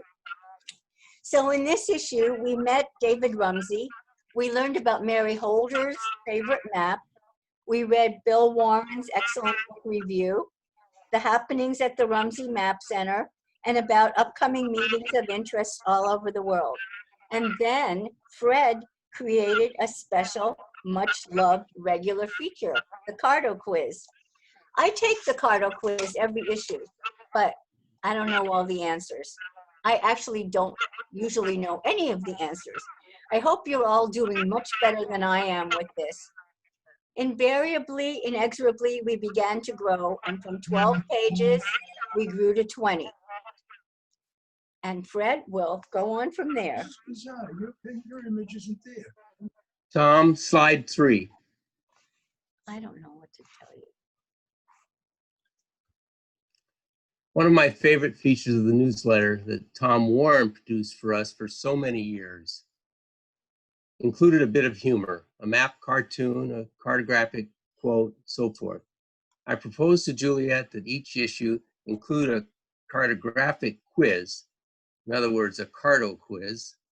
My first quiz was Name That Metro System, with only the line work shown, no text. The challenge, as is perhaps true with all puzzles, is to seek a balance between easy and hard. And how do I interest all our members who have such diverse cartographic interests? For example, Nick Canis, I'm sure, had little difficulty with the current solar system Cardo quiz. others, more earthbound, have perhaps struggled a bit. Anticipating the newsletter would increase in length, I then introduced a table of contents. It's gotten longer over the years. The image that you're seeing has the Queen of California, and a surprising image of the metro system of Seoul, South Korea. Very intense, complicated, compact subway system. And here's an image beside that of 3D wooden map that was the subject of Juliet's article. You can exit that slide, Tom and Juliet. Okay. Fall 2017. Fall of 2017. I love Hong Kong, and Leonard tolerates going as often as we do because he loves to visit the Wattis Gallery. On a visit there, Jonathan Wattis showed us maps of something new to me. I knew all about the spice trade and the routes across Central Asia and around the Cape of Good Hope, but he introduced me to another route, another trade route that I didn't know about, the silver route. I decided this would be something of interest to members and that I would write an article on it. This one required real research, but it was fun to do. For a while, I'd been contemplating making Calafia more relevant to those of us who weren't necessarily interested specifically in antique maps by including articles on modern mapping and technology and applications. I was hoping to blend articles on cartography from different periods and different parts of the world, and to present a more integrated approach to the subject. So, in the fall of 2017 edition, we added another feature called Apps for Maps. In this first iteration, it was an exploration of several map technologies at the Rumsey Map Center. And as part of our regular features, we met Barry Ruderman, Michael Stone shared details of his map, and Nick Canis wrote our book review. Phil Simon offered to write an article on mapping the Mississippi, and I fell in love with it. Still today, in preparing for this conference, I spent much time just enjoying the curves and the colors of his Mississippi maps. And then we got really creative. Susan Coy, one of my favorite, very faithful writers, thanks Susan, wrote an article on tattoo maps. And again, hoping to expand our area of interest, I asked Leonard to write on a globe, specifically on the globe mess that I had to live with for weeks while he developed a process and discovered a very special globe. He named himself the Globologist, and his globes articles are one of our regular features. And we began to grow again, and Calafia began to look quite different. And the page number grew again to 28. And back to Fred. We brought changes in the appearance of the journal. I felt we had to differentiate ourselves from the appearance of the Portland and the IMCOS journal. I wanted a really strong graphic impact on our cover, and I think we've achieved that with just a basic title text, really no information about what's inside the journal. One strong, colorful map image that was relevant to content in the issue. Hey, Fred, do you want me to be sharing a? Do you want me to share? Yes, let's go ahead and bring that slide 4 up now. Okay. There we go. This issue featured a beautiful textile map by Linda Gass, one of my favorite covers to date. Her work is done on silk, stitched and colored, painted, and some of her really dramatic work is of the wetlands historic, current, and what it could look like, the San Francisco wetlands, especially the South Bay. This is the period when Juliet and I also started discussions about bringing a limited amount of advertising into the journal. I've shown on the image manila galleons from Juliet's route. I share with Juliet my my love of the article written by Phil Simon on the lower Mississippi. I had just great interest since I grew up on the Mississippi, the upper Mississippi. I thought it was just really intriguing that an engineer could put together really it's a work of art. The work that Leonard did on his globe was risky, I would say, but turned out to be just a magnificent addition to his globe collection. Map Tattoos, again, was a very interesting project from my end. Juliet's in charge of the words, I'm in charge of the images. So Hey, Fred. in some respects, I think my job's more fun. So in this one in particular was great, looking at and researching some of the images of this very inventive art form. Hey, Fred. Yes. Sherry wanted to point out that Linda Gass has recently done her textile maps on the sea level rise in the San Francisco Bay, if people are interested. Yeah. Yes, we are Yes. interested. Thank you. Yes. She's a tremendous artist. Yes. Juliet, So we spring 2018. We move on to spring 2018. We're continuing to expand our journal, and we had more articles, including Ken Habib, who also— Excuse me, Juliet. Tom, exit that slide. Oh, you did. Okay, thanks. Who graciously contributed articles for later issues, and I thank Ken. Hold on, I'm sorry, just a second. I want to tell the audience, if you want to click on speaker view in the upper right, you can see Juliet in full screen, just to let everybody know. Oh. Go ahead. You don't have to do anything, Juliet. You're doing great. Okay. So we had articles by Ken Habib and Didier Delisser and John Schluss and Leonard and Phil Simon and Susan Coy and also Fred. We actually had 2 apps for maps, which I was thrilled about.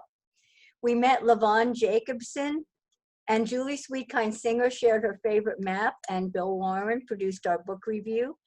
And we began to include more articles because it seemed as though the map world of California was expanding. We covered the first San Francisco Map Fair, the CMS Rumsey Map Center's annual lecture, our BAM group, and the first Ruderman Conference. And we also had an article by a 5th grader on the voyages of James Cook, our youngest contributor to date. We were now at 48 pages. So think about where we started and where we're heading here. The journal was getting heavier and more substantial. It's beautiful and very rewarding, but I found that, and this is still true today, I am becoming a map journal freak.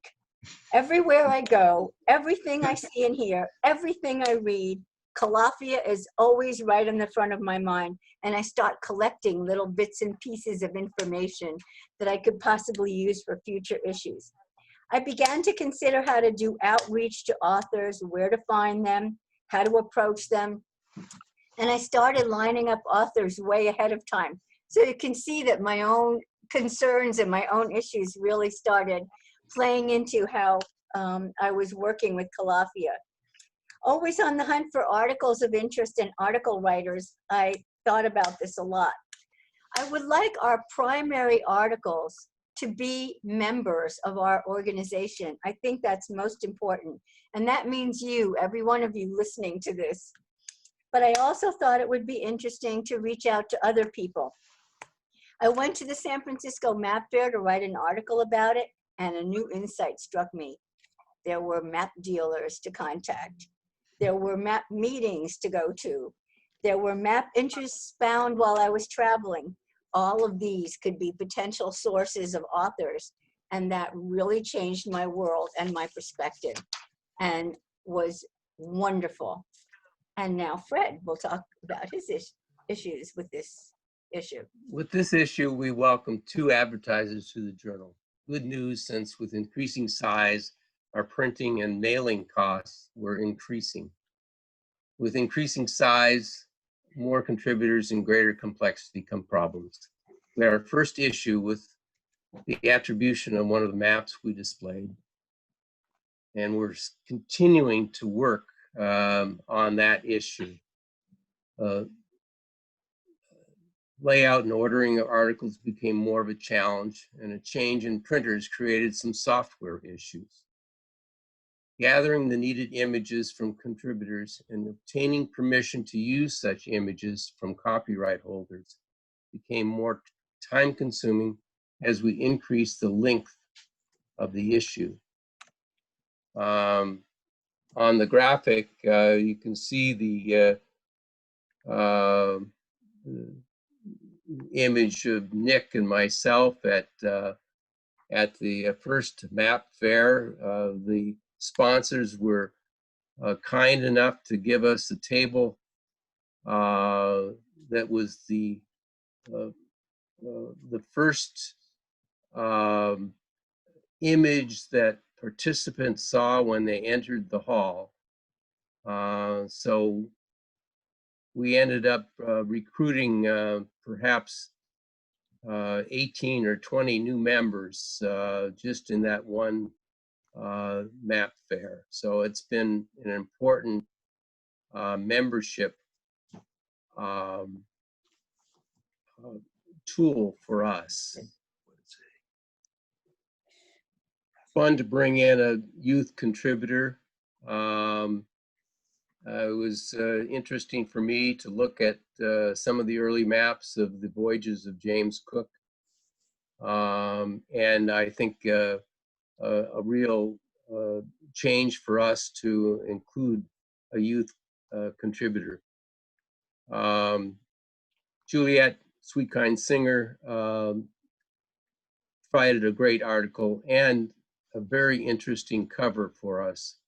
I show a detail here from her From Moral map, and it shows an early depiction of quite unrealistic of Japan.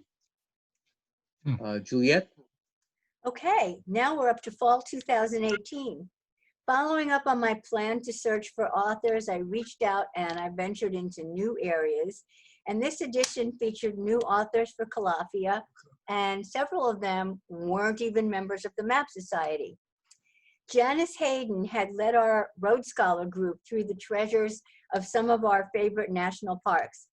She's a professor of geology at Dixie State University, and one of her areas of interest was hazard maps, especially areas of potential rock falls, areas where you surely don't want to build a house. I was thrilled that she agreed to write an article for this issue of our journal. Also, I knew R.J. Andrews' work on data would be interesting to our more techie members, but in looking at it, still today, I have no understanding of what he wrote. I was happy to include him, but that is beyond me. I also met Tim Morris at a map conference, and I was fascinated with his participatory mapping research. With this issue, because we started to have authors who were from further away, I realized we needed to have written writer's guidelines. And Fred and I together developed a set of writers' guidelines that we now send to everybody, even our members, when they're writing an article, kind of defining length and the process to go through to send illustrations. So it kind of clarifies and standardizes the process for our authors. So in this issue, we had Michael Jennings, Janice Hayden, Tim Norris, R.J. Andrews, and Nicole Martinelli, all new to Calafia, joined by Fred and Leonard the Globologist. Nicole's article was especially interesting to me because I've worked and taught in the area of disability in real life. I'm a social worker. She wrote an article on tactile maps for the blind. And I remember seeing a huge bronze tactile map of Milan at an art fair in that city. Susan Coy tells us about What 3 Words in her app. Bill Warren shares his wonderful book review. We meet Michael Jennings and we learn about Ken Habib's favorite map. And I, getting even more courageous, write an article on the maps at the Maritime National Historic Park in San Francisco. And to do this, guys, I actually made an appointment as the editor of Calafia. First time I had ever done that. And it worked out very well. And our journal stayed at 48 pages, for which I was very happy. And now to Fred. Tom, let's bring the image 6 up right now.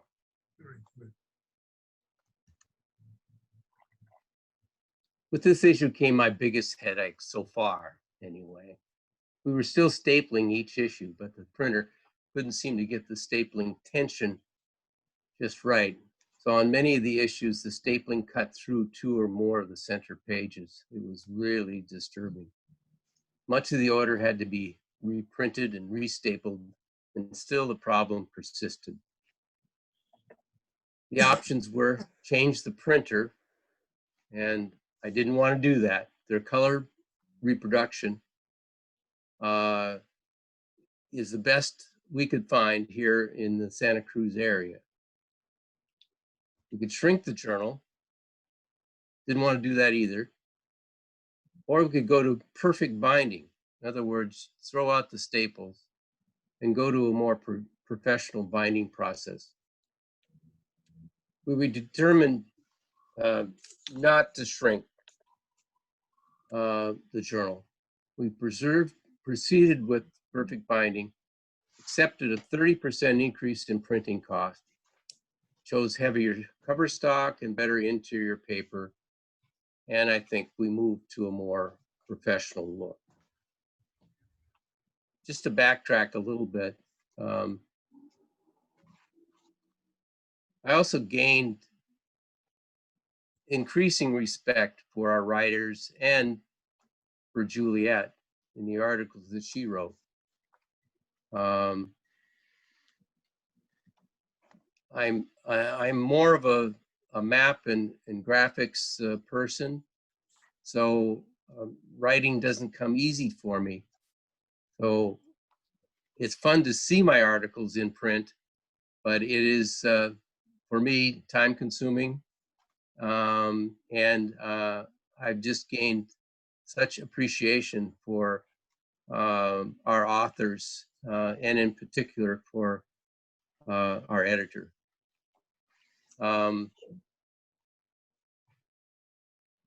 The geologic hazard article was had remarkable images, and I think this is one of the most dramatic ones. I don't believe anybody in that home was hurt, but I would hate to come home after a hard day's work and see part of my house destroyed like that.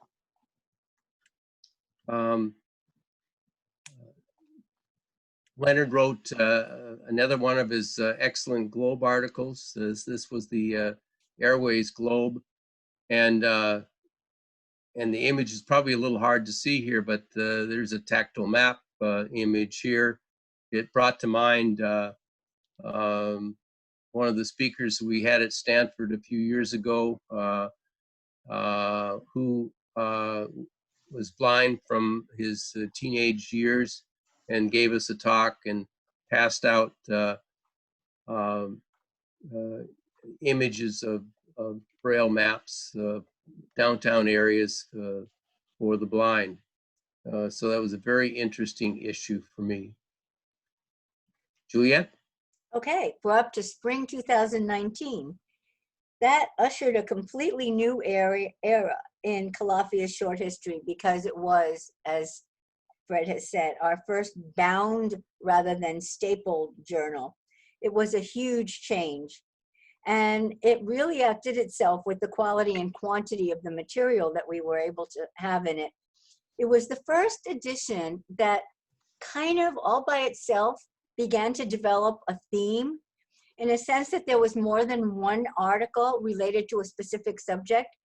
I didn't plan it that way. It just kind of happened by itself, but that sowed some ideas for what is happening now in future editions.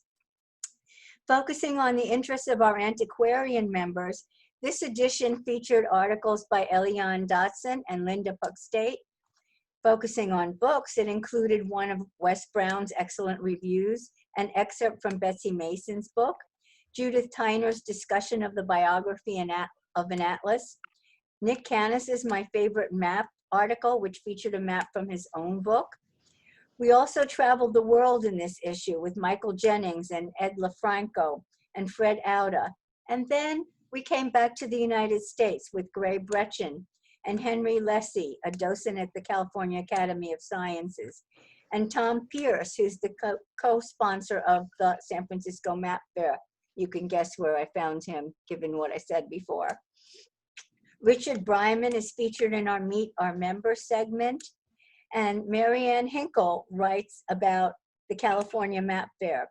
We now have articles on 2 local groups, BAM, Bay Area Maps, and our new GLAM, Greater Los Angeles Mappers. And we crossed the 50-page mark, I think. This issue contains 56 pages, so we're getting up there. Remember, we started with 12. And now Fred. Image 7. Okay, give me just a second. I'm getting there. Someone just asked about GLAM and when their next meeting is. Okay. Dark grays and blacks are some of the most difficult colors to get right, if I'm using colors correctly. I use Microsoft Publisher for the production of the journal. It's inexpensive and relatively easy to use. However, it has its limitations. Primarily, its lack of support for what's called process color, a system used by high-end print shops. After much trial and error, my workaround has been to use a separate software program for the cover and Publisher for the remainder of the journal. I've located other programs that help with the display of images in Calafia. During meetings, sometimes the only images I can obtain are from an oblique angle.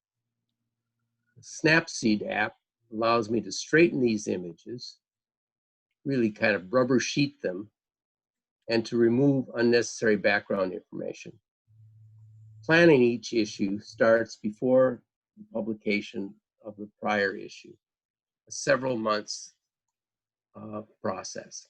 We link each milestone to the planned date of the regional meeting, since we like to get the issue into members' hands 30 days or so before the meeting. The unfortunate exception to this plan has occurred this spring with the cancellation of the San Francisco meeting and the severe staffing shortages experienced by our printer here in Santa Cruz. A portion of my planning chart is shown, which aptly bring up slide 8. The planning chart is shown, which aptly illustrates some OCD characteristics I share with our editor, is used throughout the development of each issue. So you're seeing about the upper half of this schedule, where I track the arrival of the content in blue, and in goldenrod, the actual formatting Right. of the article. Juliet? May I say, when that arrives from Fred, OCD though I am, I freak out. The first thing I look at is who's writing what. I can't figure out all the dates and things. It looks wonderful. I print it out and put it in my file, but it's one of the scariest things about the whole editorial process. So, fall 2019. I'm Italian American, and all year long, I was bombarded with articles and meetings and activities around the 500th birthday of Leonardo da Vinci. I knew of him as an artist, of course, but one night I was kind of, it was late and I was playing around. And out of curiosity, I Googled Da Vinci and maps. And a veritable cascade of information fell out of the computer. Leonardo apparently had done a great deal with maps, I discovered. He was arguably the first person to write the name America on a map. Leonard informs me, possibly even preceding Waldseemüller, I have to say, but I have no idea what that all is. Now, totally beyond excitement, I shared my finds with Fred. We decided to dedicate the 2019 edition of Calafia to Leonardo's work in the field of cartography. I had absolutely no idea of anybody who was an expert in that field, and I was frantically looking all over the web for clues. I was fortunate enough to find Christopher Tyler, who was an expert in that field, and graciously agreed to contribute a major article. Leonard reviewed Stéphane Messine's book on the Da Vinci Globe, and Fred Desjarlais, not only our publisher, but also an urban planner, wrote a wonderful article on Leonardo's ethnographic town plans. In addition to our regular feature, this issue includes a treasure trove of other articles by Marcin Wodzinski, Ken Habib, and Fred Auda. Dorothy Raffaelli shares her insights into map coloring. And in one of my trips, many trips to the Rumsey Map Center, I decided it might be fun to explore the process of making maps on walls, such as those in the stairwell of the Rumsey. David Rumsey has been wonderful to me whenever I've asked him a question, and he immediately gave me the name of the person who arranged the wall maps, and I was able to talk to him and write an article on his work.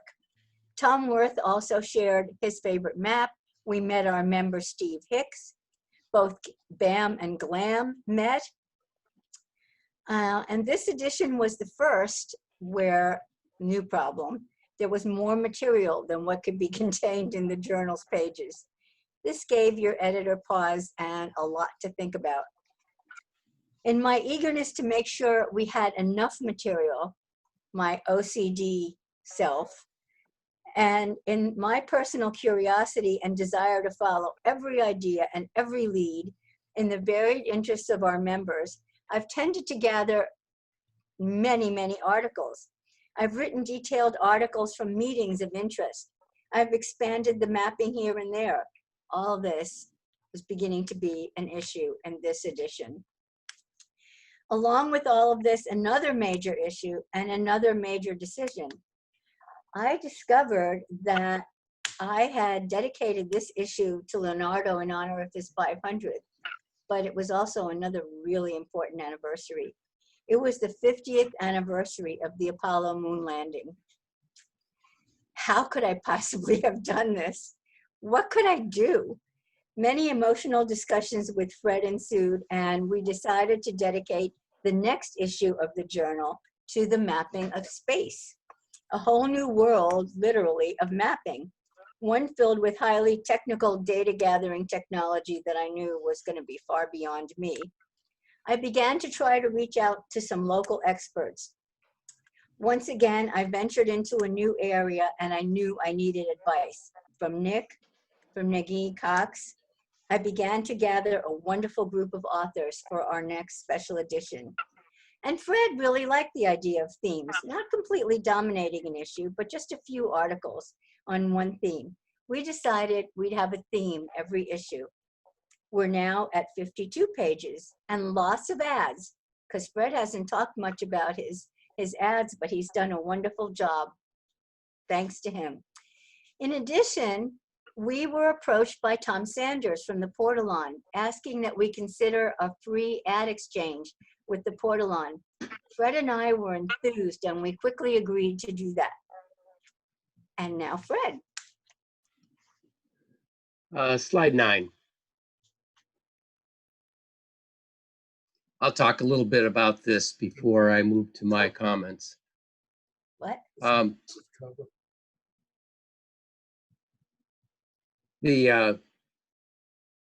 Another cover that nope. Yeah, well, there it is.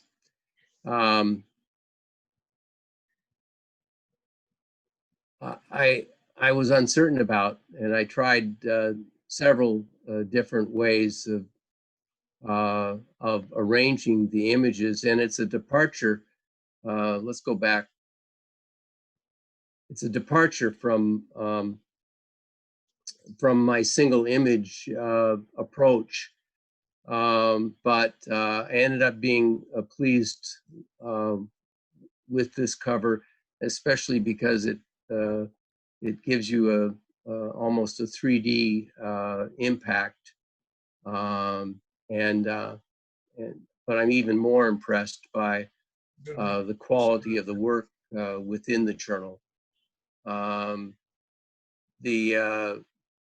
little vignettes to the left show the really interesting work by Fred Otta in his trek through India and Himalayas. And what was the name of the town or the country? I think it was Nepal in the Himalayas. Yeah, it was above India. And the map colorist articles, great images, as you can see. And we gained a lot of knowledge about the technique of coloring historic maps. And every time I go to the Rumsey, I never take the elevator. I always walk up the stairs, both for my health, but mostly for the joy of seeing the images on that stairway going up to the Rumsey Center. Every issue has a few common challenges. The page count has to be in multiples of 4, since each printed leaf has 4 pages, 2 letter-sized images on each side. So I'm often 1 or 2 pages short, or 1 or 2 pages long to make the 4-page multiple. Having short articles available is helpful. And if I'm short of the multiple, increasing the images can sometimes take up the slack. And it's always great to be able to increase the image size.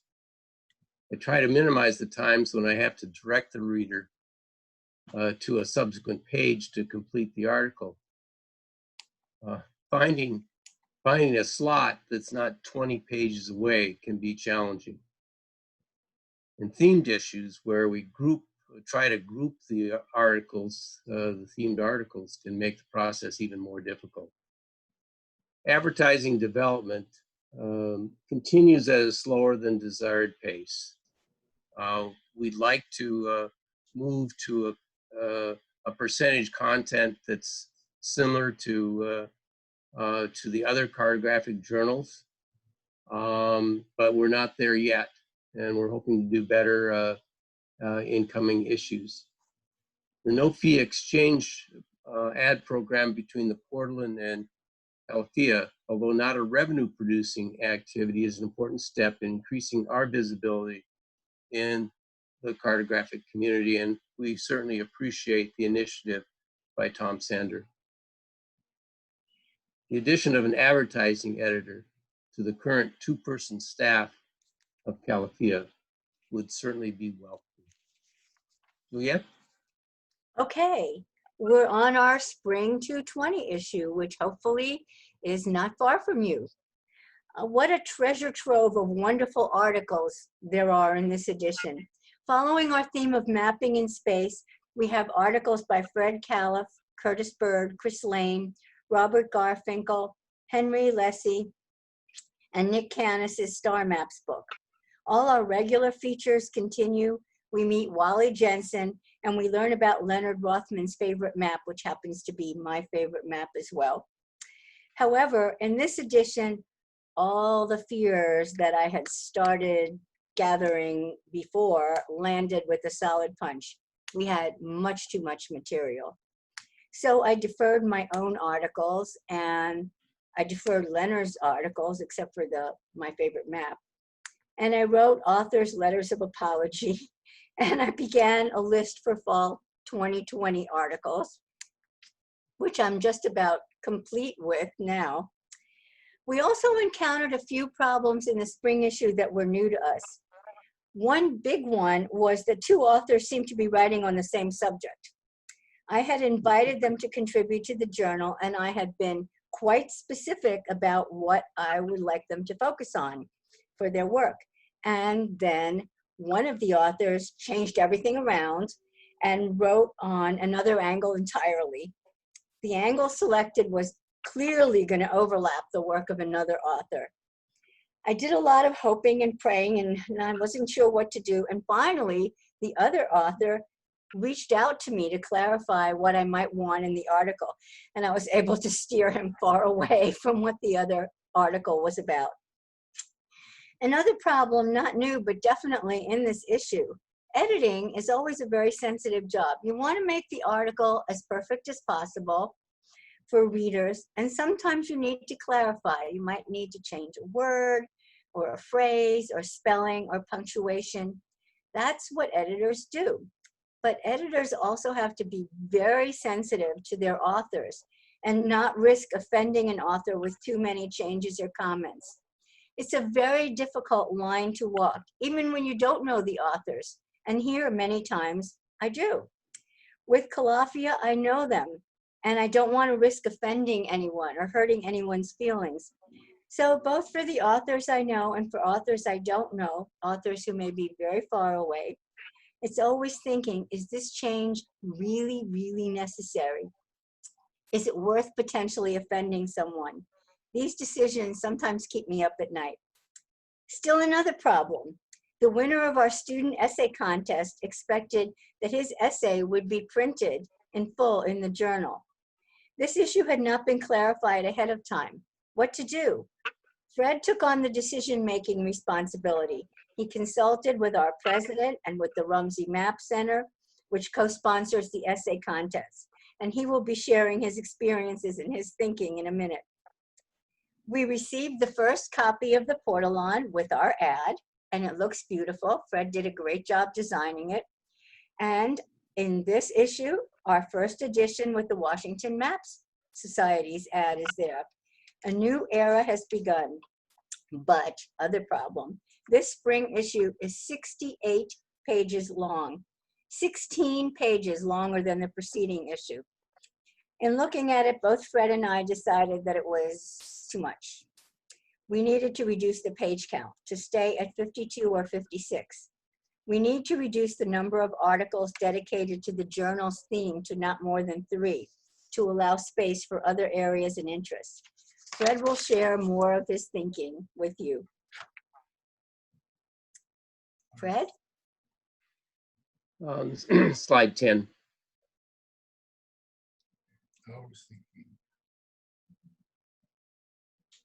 It was not an easy decision to include the student paper, our longest article to date, something on the order of 9 pages. In the coming year, we will be working with the Rumsey Map Center to develop a better method of publishing the work of our student paper award winners. At 68 pages, a journal of this length with an extremely small staff and the production and mailing cost of several $1,000s per issue cannot be sustained. In the next year, we'll be working with the CMS board to find a sustainable model for a product that Juliet and I are proud of, and we think that the members appreciate. Juliet? Looking ahead, fall 2020, our fall 2020 issue theme will be city mapping with 3 special articles, including one by our esteemed publisher himself. Our issue is already underway, and I just would like to say in closing, I have loved doing my work on Calafia. I have loved working with Fred. This is your journal. Give us your articles, your ideas, and enjoy all our future issues. And thank you. Thank you. Juliet and Fred, we want to thank you so much. We are all proud of the handsome journal, Calafia or Calafia, and it is really a tribute to your energy, to your creativity, and to your enthusiasm leading to this spectacular journal for our society. I want to ask, are there any questions that anyone has at this point? We're running a little over, but we're all calling from home. Any questions? Someone asked about digital access. Is there digital access to? There is. That's CaliforniaMapSociety.org. And just page down and you'll see our journal. That including back issues? Yes. Including back issues. There are back issues going to fall of the April of 2017.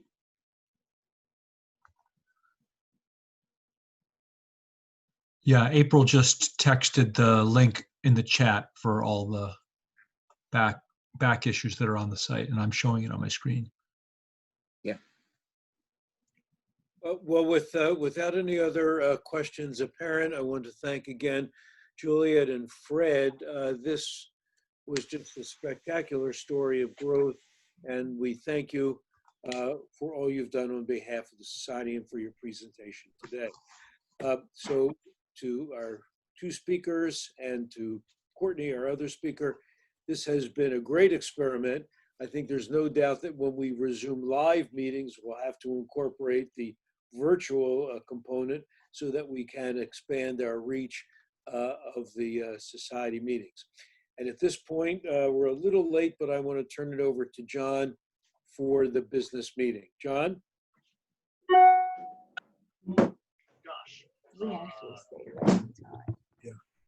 Hi. Hello, John.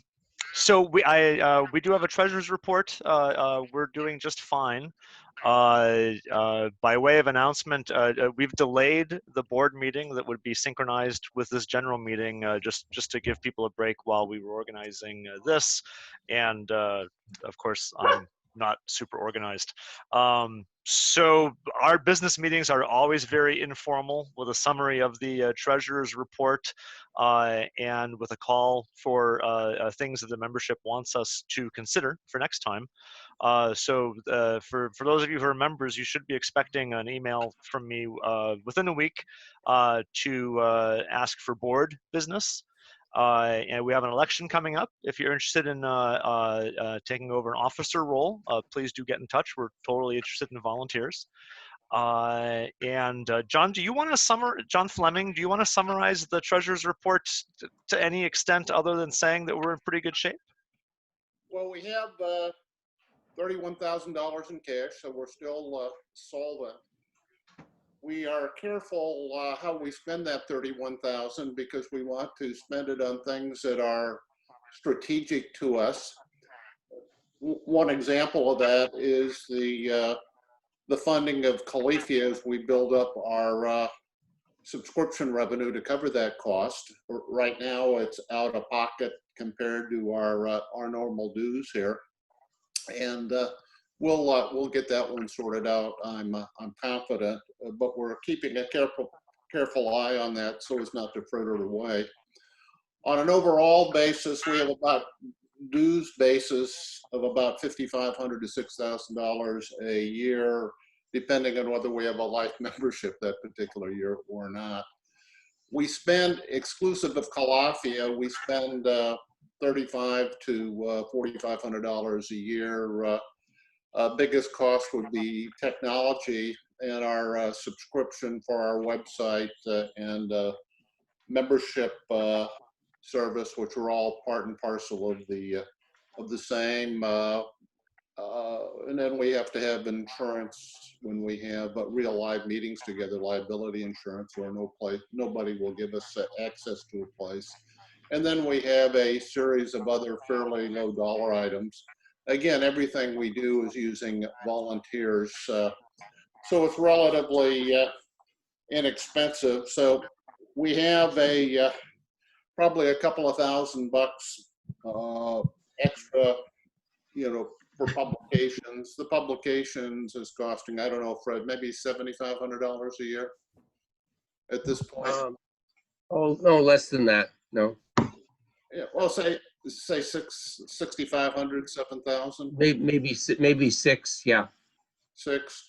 So we're still a little bit short. We have some subscriptions revenue, advertising revenue, so that lowers it. So we still have a little bit to cover, but I'm confident we'll get this thing sorted out somehow and in some fashion. The other piece of what we do with Stanford programs, those are fully funded. We raised about $19,500, 3 or 4 years ago. The end of our contract is next year. So in order to keep the Stanford programs going, we're focused on 2022 at this point in time. When we started this whole program, 2022 seemed like a lifetime away, but it's creeping up on us. So we need to make some board decisions fairly quickly in terms of A, extend or not extend, and B, how to fund it. So we may end up with a fundraiser of some sort on that again. And that's it. Any questions? I'll just clarify that we have started fundraising for that next round of partnership with Stanford. So there is an insert in that latest issue of Calafia that arrived this week or will be arriving shortly if you haven't gotten yours yet. And we are putting a target for $25,000 this time. So that's our annual author talk, the student paper competition, travel costs associated with that, and we get a lot of benefit from our partnership with the Rumsey Center at Stanford and I want to say a secure place, a guaranteed location to meet every other year, and that's if you've ever organized a meeting for 30 to 70 people in a big city, finding a cheap venue is sometimes a challenge. So to be able to have a formal partnership with the Rumsey Center and be able to have access to that facility every other year, it's a really valuable partnership for us. Can I make a comment? You bet, Len. I appreciate what you said. It is also a significant benefit for the Rumsey Center. It was actually a win-win situation when we negotiated this when I was president. We wanted them and they wanted us. And we're really pleased with the cooperation that goes on between our MAP Society and the Rumsey. Yeah, it's definitely a two-way street, Fred. Thanks for pointing that out. Yeah. John, I'll have a couple of comments to make on membership. Sure, great, please. I'm going to try to share my screen. You should be able to. You might need to After you click the green button, sometimes you need to click one more button that says which window are you going to share. Okay, entire screen. And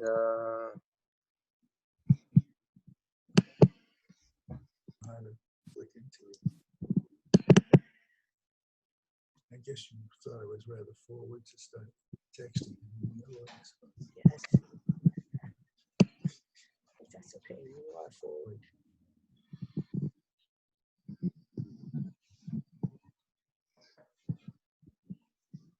Membership. What's it gonna be?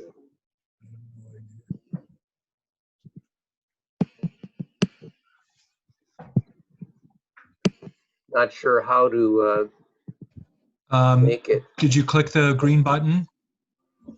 Yeah.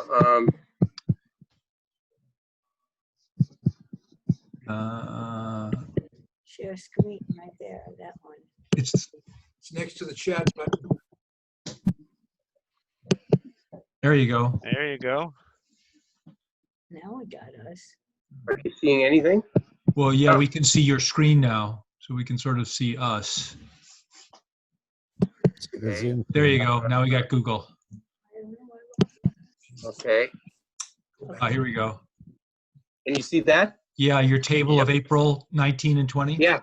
Yep. Yeah, it's not as big as I wanted it to be, but that's all right. I'm just comparing our member composition from April 2019 to April 2020. Our membership count last year was 239. It's 273 as of yesterday. That's great. And that's about a 14% increase. And looking at the number of paid members, it's about the same, about a 14% increase in paid members. And I just got word yesterday that we will be getting a new life member from Trish Caldwell, who's a long time, one of our longest term members of the society, who has since retired from her position and has decided to devote more time to the society. So we're really happy about that. So from a growth standpoint, I think we're doing well. I think we're going to see some attrition here the rest of the year, and perhaps into the new year, just basically because of economic conditions. But we're hopeful that we've got a robust society, and certainly in the last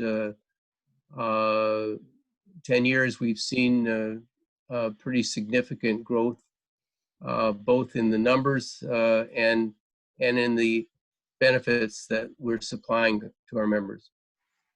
That's it. Including the benefit to the journal. That was there was a question there about right at the end. Just saying, I think the journal is one of the great benefits, isn't it? Yes, definitely, definitely. Hey, Fred, how does CMS compare to other map societies around the country? Oh, in size?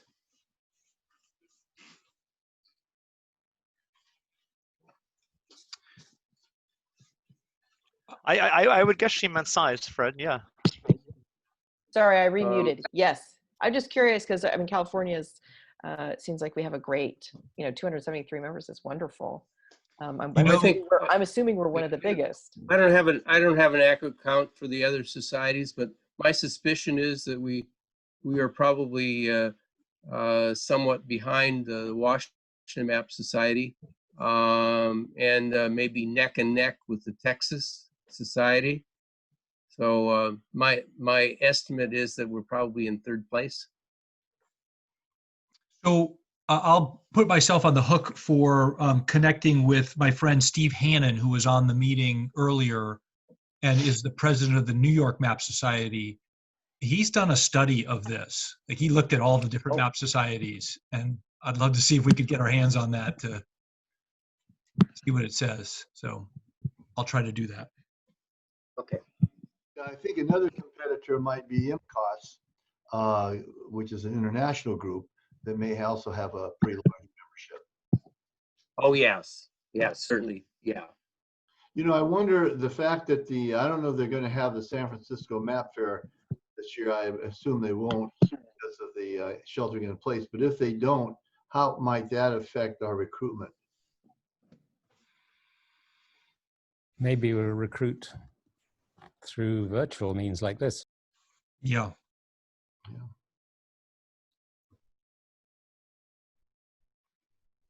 Yeah, I think I think online during this period is the way to go. And there's been some discussion in society members to have, and Tom, I think you were involved in that, having more frequent Zoom conferences. Yeah. And certainly the Northern California BAM meetings and Southern California GLAM meetings are important. And I'd also like to see us enlarge our contact database on the website. We have two different databases on the website. One is for members and the other one is for contacts. So we're not charged for contacts that we add. So we would be able to invite and encourage, promote new members through our contacts by reaching out, and I'll do some work on that. So Fred, if I have 10 people that I'd like to suggest as contacts that we reach out to, should I give those, who do I give those emails to, or how do we do that? Give them to me. Okay. Give them to me, and I just need a name and email address. And any additional information would be handy. It's always good to have like information about what their cartographic interest might be. In my recollection, I mean, the cost for a regular member is it $40 a year? $40, yes. And is there some way that people can they sign up online? Yes, they can. Great. Yeah. Is that that's on the website? It's on the website. Yeah.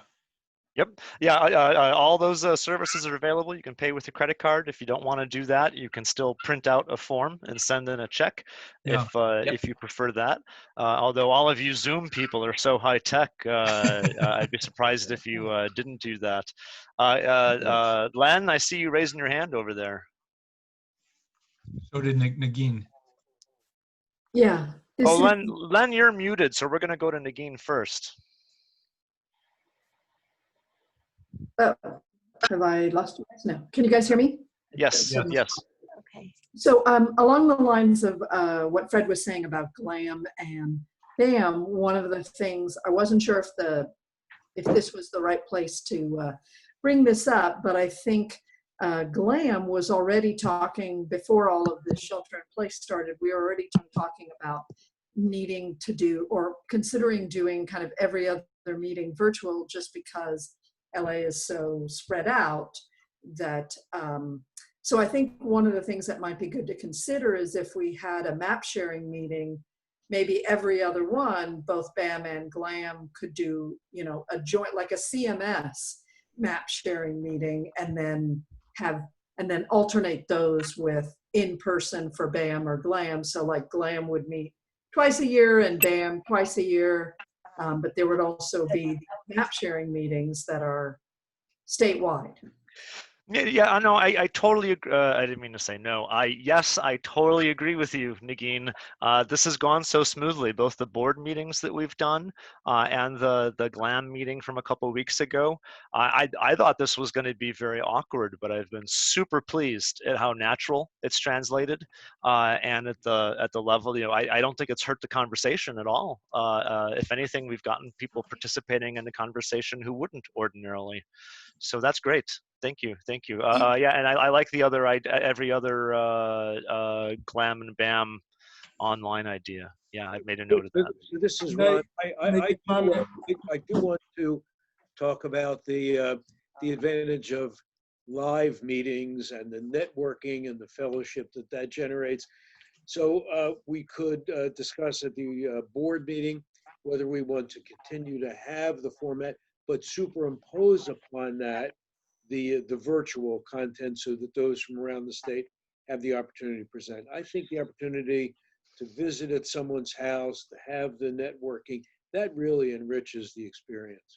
It sure does. It's a and we'll get to you, Len, in just a second. Now that you're not muted anymore. And Fred. And Fred. Oh yeah. Perhaps to alternate. Yeah. Perhaps for to sure. alternate. Yeah, it's a good. I think we're gonna. I think we're all in agreement that it's a great supplement, but not a complete replacement. Right. Okay, Fred, you've been waiting for a bit. And I'm sorry, Len. You've been waiting for a bit, and then we'll go to Fred. I'd like to add some information related to how we handle the BAM meetings. The Zoom BAM meeting, we opened up to anybody who wanted to get involved here with that. And that was fine. But the in-house meetings are, as far as I'm concerned, limited to members of the MAP Society and a guest or two guests if they want, but they need to let us know, and they really need to come to the meeting with that guest, because it's risky to have open house meetings to people you don't know. We've had personal experience with this with another group a number of years ago, in which people would wander into our condo, nameless, being sent by someone. The someone never came, and we never knew who they were and what they might have left with. So I'm just bringing that up. I don't know what happens in GLAM, but that's the way we handle it, and it's worked very, very well, and our hosts have been confident that they're not getting invaded by aliens. Yeah, or an unexpected crowd as well. Yeah, right. It is really important to remember that these are people opening up their houses, Right. and it's very important to remain respectful. Fred Auda? Yeah, just a marketing comment. Fred and I, DeJarlis and I have been talking about expanding membership and defining areas of interest based on the limited kind of demographics that we have. I would suggest that we have some way of tracking new participation in the online offering, because California is a big brand. There's international interest in California at the broadest kind of level. And I think that it may cause us to have a very different membership profile in 6 months or a year. And I think anticipating that with trying to capture feedback from new participants, online participants particularly, would be really valuable for us to try and do. Fred, you and I can talk about that a little bit later. I'm Sandra here in Washington, D.C. Can I add a few words?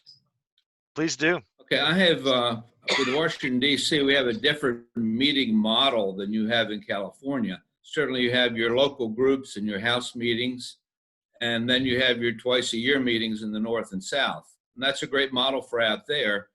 We here had traditionally done about 8 to 9 meetings per meeting year, which is September to May, with the May meeting being our annual dinner held at a local restaurant.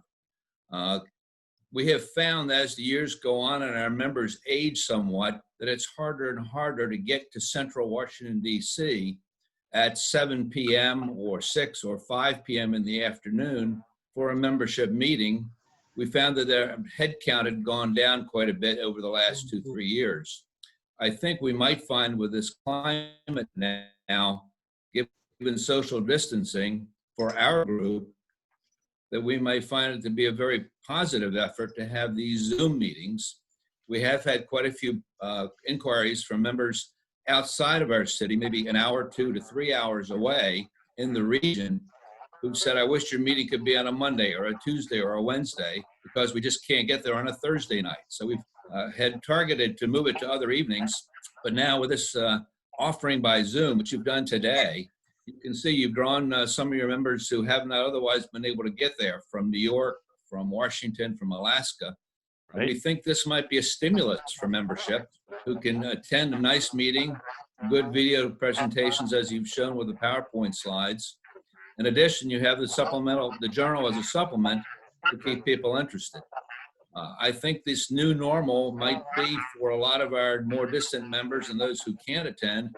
This may keep them involved and keep the membership going, more so than be a distraction. Absolutely. Yeah, Tom, agreed, yeah. I'd like, Tom, I'd like make to, that I agree that it's this time is a really good opportunity as well. Was that Fred who was getting in? yeah, John, I'd like to make a comment to Tom. I've been a member of the Washington Map Society for a long time and haven't had the opportunity to travel to Washington, D.C. to attend any meetings.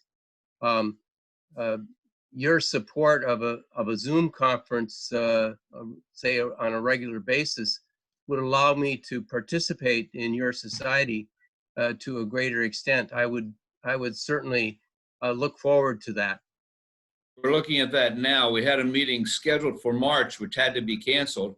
We're looking potentially to stand that up on a Zoom basis sometime in the next 2 months. We're looking at that now, but that's just the first days of talking about doing that. But we're seeing that is going to be a good possibility.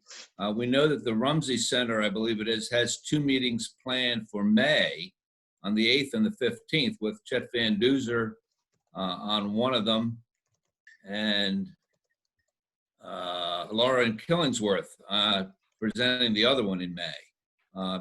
These are going to be excellent ways to keep in touch. And yes, for you to participate in ours, for me to participate in this today, it's been wonderful and a great extra.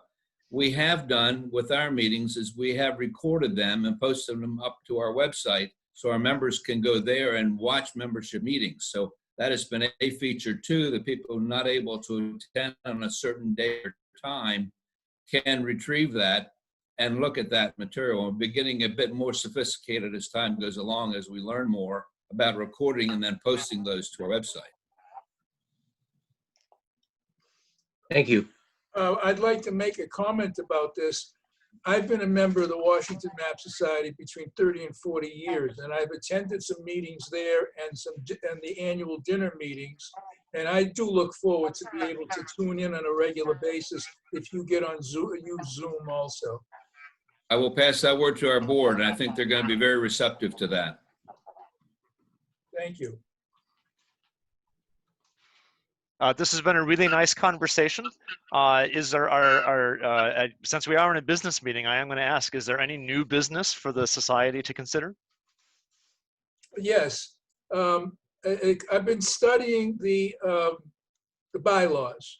We are a federal approved corporation, and we do need to stick to them. Therefore, this meeting should not be classified, and I'm not saying it is, as an annual meeting. It should be just a general business meeting, because the ballots have to come out within a certain time before the annual meeting to make it smooth. And so just look at the bylaws, so make sure we do everything correctly. Yeah, thanks, Len. I sent a note to the board earlier in the week asking them to stand by for an official agenda for a board meeting. And then you're totally right. We do still need to have an official annual membership meeting. Right. And I will make sure that we cross all of our I's and dot all of our T's. And there's also a paragraph in the bylaws about the job of the nomination committee, which includes all past presidents if they want to be in it, want to function with it. to bring up the potential people for office and nominate them. Absolutely, and that committee did get called into. I guess it doesn't get called into existence because it kind of always exists. Called into action if it was not this past week, then the week before. Yeah, somehow you had my wrong email because I didn't get that. Yeah, that's why I had sent it a second time. Yeah, for some reason your len at California Map Society didn't work. No, that's defunct. Yeah. But thank you for that. Thank you for reminding us that it is important for us to make sure we're following our proper procedures. Pathway according to the bylaws. Yeah. That way we'll be okay with Washington. And thanks everyone for your flexibility as we reorganize in the midst of this unusual circumstances. Thank you for leading us. Thank you. When is the next for the Bay Area or GLAM? When is the next? When will the next Zoom meeting be? Well, I will contact and see what we want to do.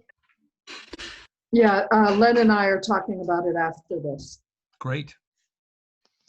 One thing that came up in the chat that John might not have seen scrolling by is this question of security on Zoom and whether we want to use password protected Zoom or switch to a different software. That's also something to consider. Yeah, a lot of the since I'm doing Zoom business every day now, a lot of the features, security features that have been put closer to the front screen, mostly were already there. There's been some adjustments, but yeah, for sure we can switch to a password protected meeting. The waiting room really helps to prevent any shenanigans from going on. And Tom and I had had a little side conversation about that earlier in the week, and he felt pretty confident that he can, with the host controls, he could handle any Zoom bombing that went on. But that has been a serious concern for classrooms around the country, mostly for people dropping in uninvited and disturbing meetings. But Tom, you've done a great job mediating and moderating, and your guess that people were going to be respectful of the group was totally correct. Yeah, look, I think it worked out really well. And I had to mute once in the beginning because somebody had feedback. I think that worked well to have everybody muted on entry. I'm not sure about a password just because I think that we're more likely to have more people who show up. I know I had at least a dozen people who came today, and it's a little bit harder to get on. So I would want to think about that before we. Plus, you have to send out the new password every time. Right. Which is another step. Well, and that's the one of the things about the password is if we're sending people a URL and then we're sending them a password, well, what if somebody wanted to be disrespectful, they would have the password as well. So it seemed like an almost unnecessary step. We do have the ability to remove someone. ID is not public. What? We did not put the meeting ID onto the website. The meeting ID was only sent to members of the organization. Right. And if you want to restrict it more, we can actually require registration through the website and then send out either the meeting ID or the password only to those who register. Well, if we had this meeting at the library, it'd be open to the public. And is this particular meeting restricted in any way? Well, we invited people, so anybody who got invited could have just come in with the URL. I did not post it to Facebook or Twitter, so it really was a confined email list. The library is open source. You can't stop anybody from coming in, I believe. The public who read the notice of the meeting on the website could have asked to be registered, and they would have been on the mailing list to get the meeting ID. Yeah. I think. And what was our top attendance? A 62. No, 66. 66. And there were multiple people on the same screen in some situations. Right, so I think we had well over 100. I don't know about 100, but we had more than 66. And at least 2 dogs. And some people roaming in the background. Always. So one more question. This is Nikki again. I don't think we've done a virtual meeting where we weren't using the West Pacific Gallery, right? I'm kind of thinking through a BAM or a GLAM meeting that if there's now, if we find the way that works best is to use the gallery, because we haven't done one without it, right? Well, we did that with Tom. The BAM meeting was hosted by Tom for us. Right, that's what I'm saying. It really seemed to enable the virtual meeting to have the maps on gallery, on the West Pacific Gallery, and so Well, I'm look, just wondering, like, if I'm BAM or happy GLAM to. does one, I'm would happy it have to to use that? I'm happy to host that for any map group. So Yeah, and then and some of that was run with just with PowerPoint, right? yeah, you can do it on PowerPoint. You can't Zoom as well on Right. PowerPoint. Right. I'd like to say that this was really helpful because of the BAM meeting, I posted 5 maps and I sent them, I think by text message to Tom so that he controlled putting them up. And I didn't have to fumble around and blow the whole thing. And it's really important for that. The same thing has happened to me in another situation. I've lectured twice at the Rumsey Center, and also at the Rocky Mountain Map Society. And in both places, I submit my thumb drive and I send it in advance. They put it into the computer. Yeah. They make sure it's presentable, and they make sure it's on for me. So all I have to do is hit a few keys, and that really makes a big difference in making sure the meeting goes smoothly. Yes. Yes, for sure. For sure. Are there issues with the maps and whether they're copyrighted or publicly releasable in order to put them on the gallery, the West Pacific Gallery? Courtney and can speak to that also. I mean, we researched each one of the maps. You're muted, Courtney. You may be muted. But we researched all the maps, and so they were all publicly available, and we cited them also. So, Yeah, Courtney. for the purposes of this presentation, we wanted to make sure everything was open source because we weren't sure exactly who would be accessing it. Tom and I have talked a little bit about what would happen in the future if there was something that was closed source or an exhibit that was members only versus public. So that's a different discussion.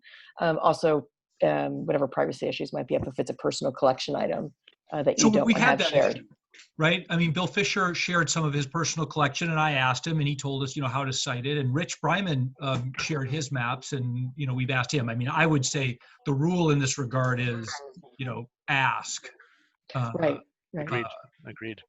Yeah, so. Yeah, and anything antiquarian is gonna be out of copyright. So there's not really I think most of the issues are politeness issues rather than copyright issues. Well, you don't want to upset the Library of Congress or other, David Rumsfeld. If you're going to use one of his maps, you need to cite that it's courtesy of him.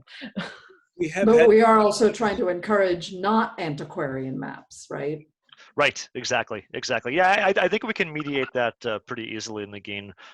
Speaking as a librarian, there's the umbrella of fair use is very broad, and especially right now, it's even broader. We have had one interesting episode of which a map was presented in Calafia as attributed to one owner. Juliet. And it was an error. Another map was put in, and there was a bit of controversy. So Len, Juliet and Fred covered that in their presentation. I think they did that really nicely. Okay. Well, folks, I actually have to leave, so I have other meetings to prepare for today. So I will totally entertain a motion to adjourn, and of course the conversation can continue. Could I just say once again thanks to the speakers, to Tom for organizing. Yes, absolutely. Great and successful experiment. I can't wait, and thank you, and I can't wait to do this again. Okay, awesome. Great. Thank you all. Bye. Thanks, Tom. Bye. Thank you. Thank you. Bye all. Thank you so much. Nagin, I will check in with you later. Nagin, I don't know if you're still on or not. Congrats, Tom. That was fantastic. Thank you. Thank It you, worked everyone. out so well. Yes, yes, Thank you, Tom, I am Courtney. still here. Oh, hey, Nagin. That was really Hello. fun. I thought that was great. And Nagin, I'm happy to, let's talk whenever you want. I think we're connected now on, we've got to have each other's emails somehow. Yeah, I was thinking Ron and I were, Len and I were going to talk quickly after this, and then I will be in touch with you as well. Nadine, could you call me? I've already lost your phone number. Yeah. I will call you right now. Minimal, very minimal cognitive whatever. Bye, everybody. Bye, Bye, Nagin. everyone. Talk to you later. Courtney, I'm going to give you a call. Yes, sir. Okay. Kudos. Bye, Ann.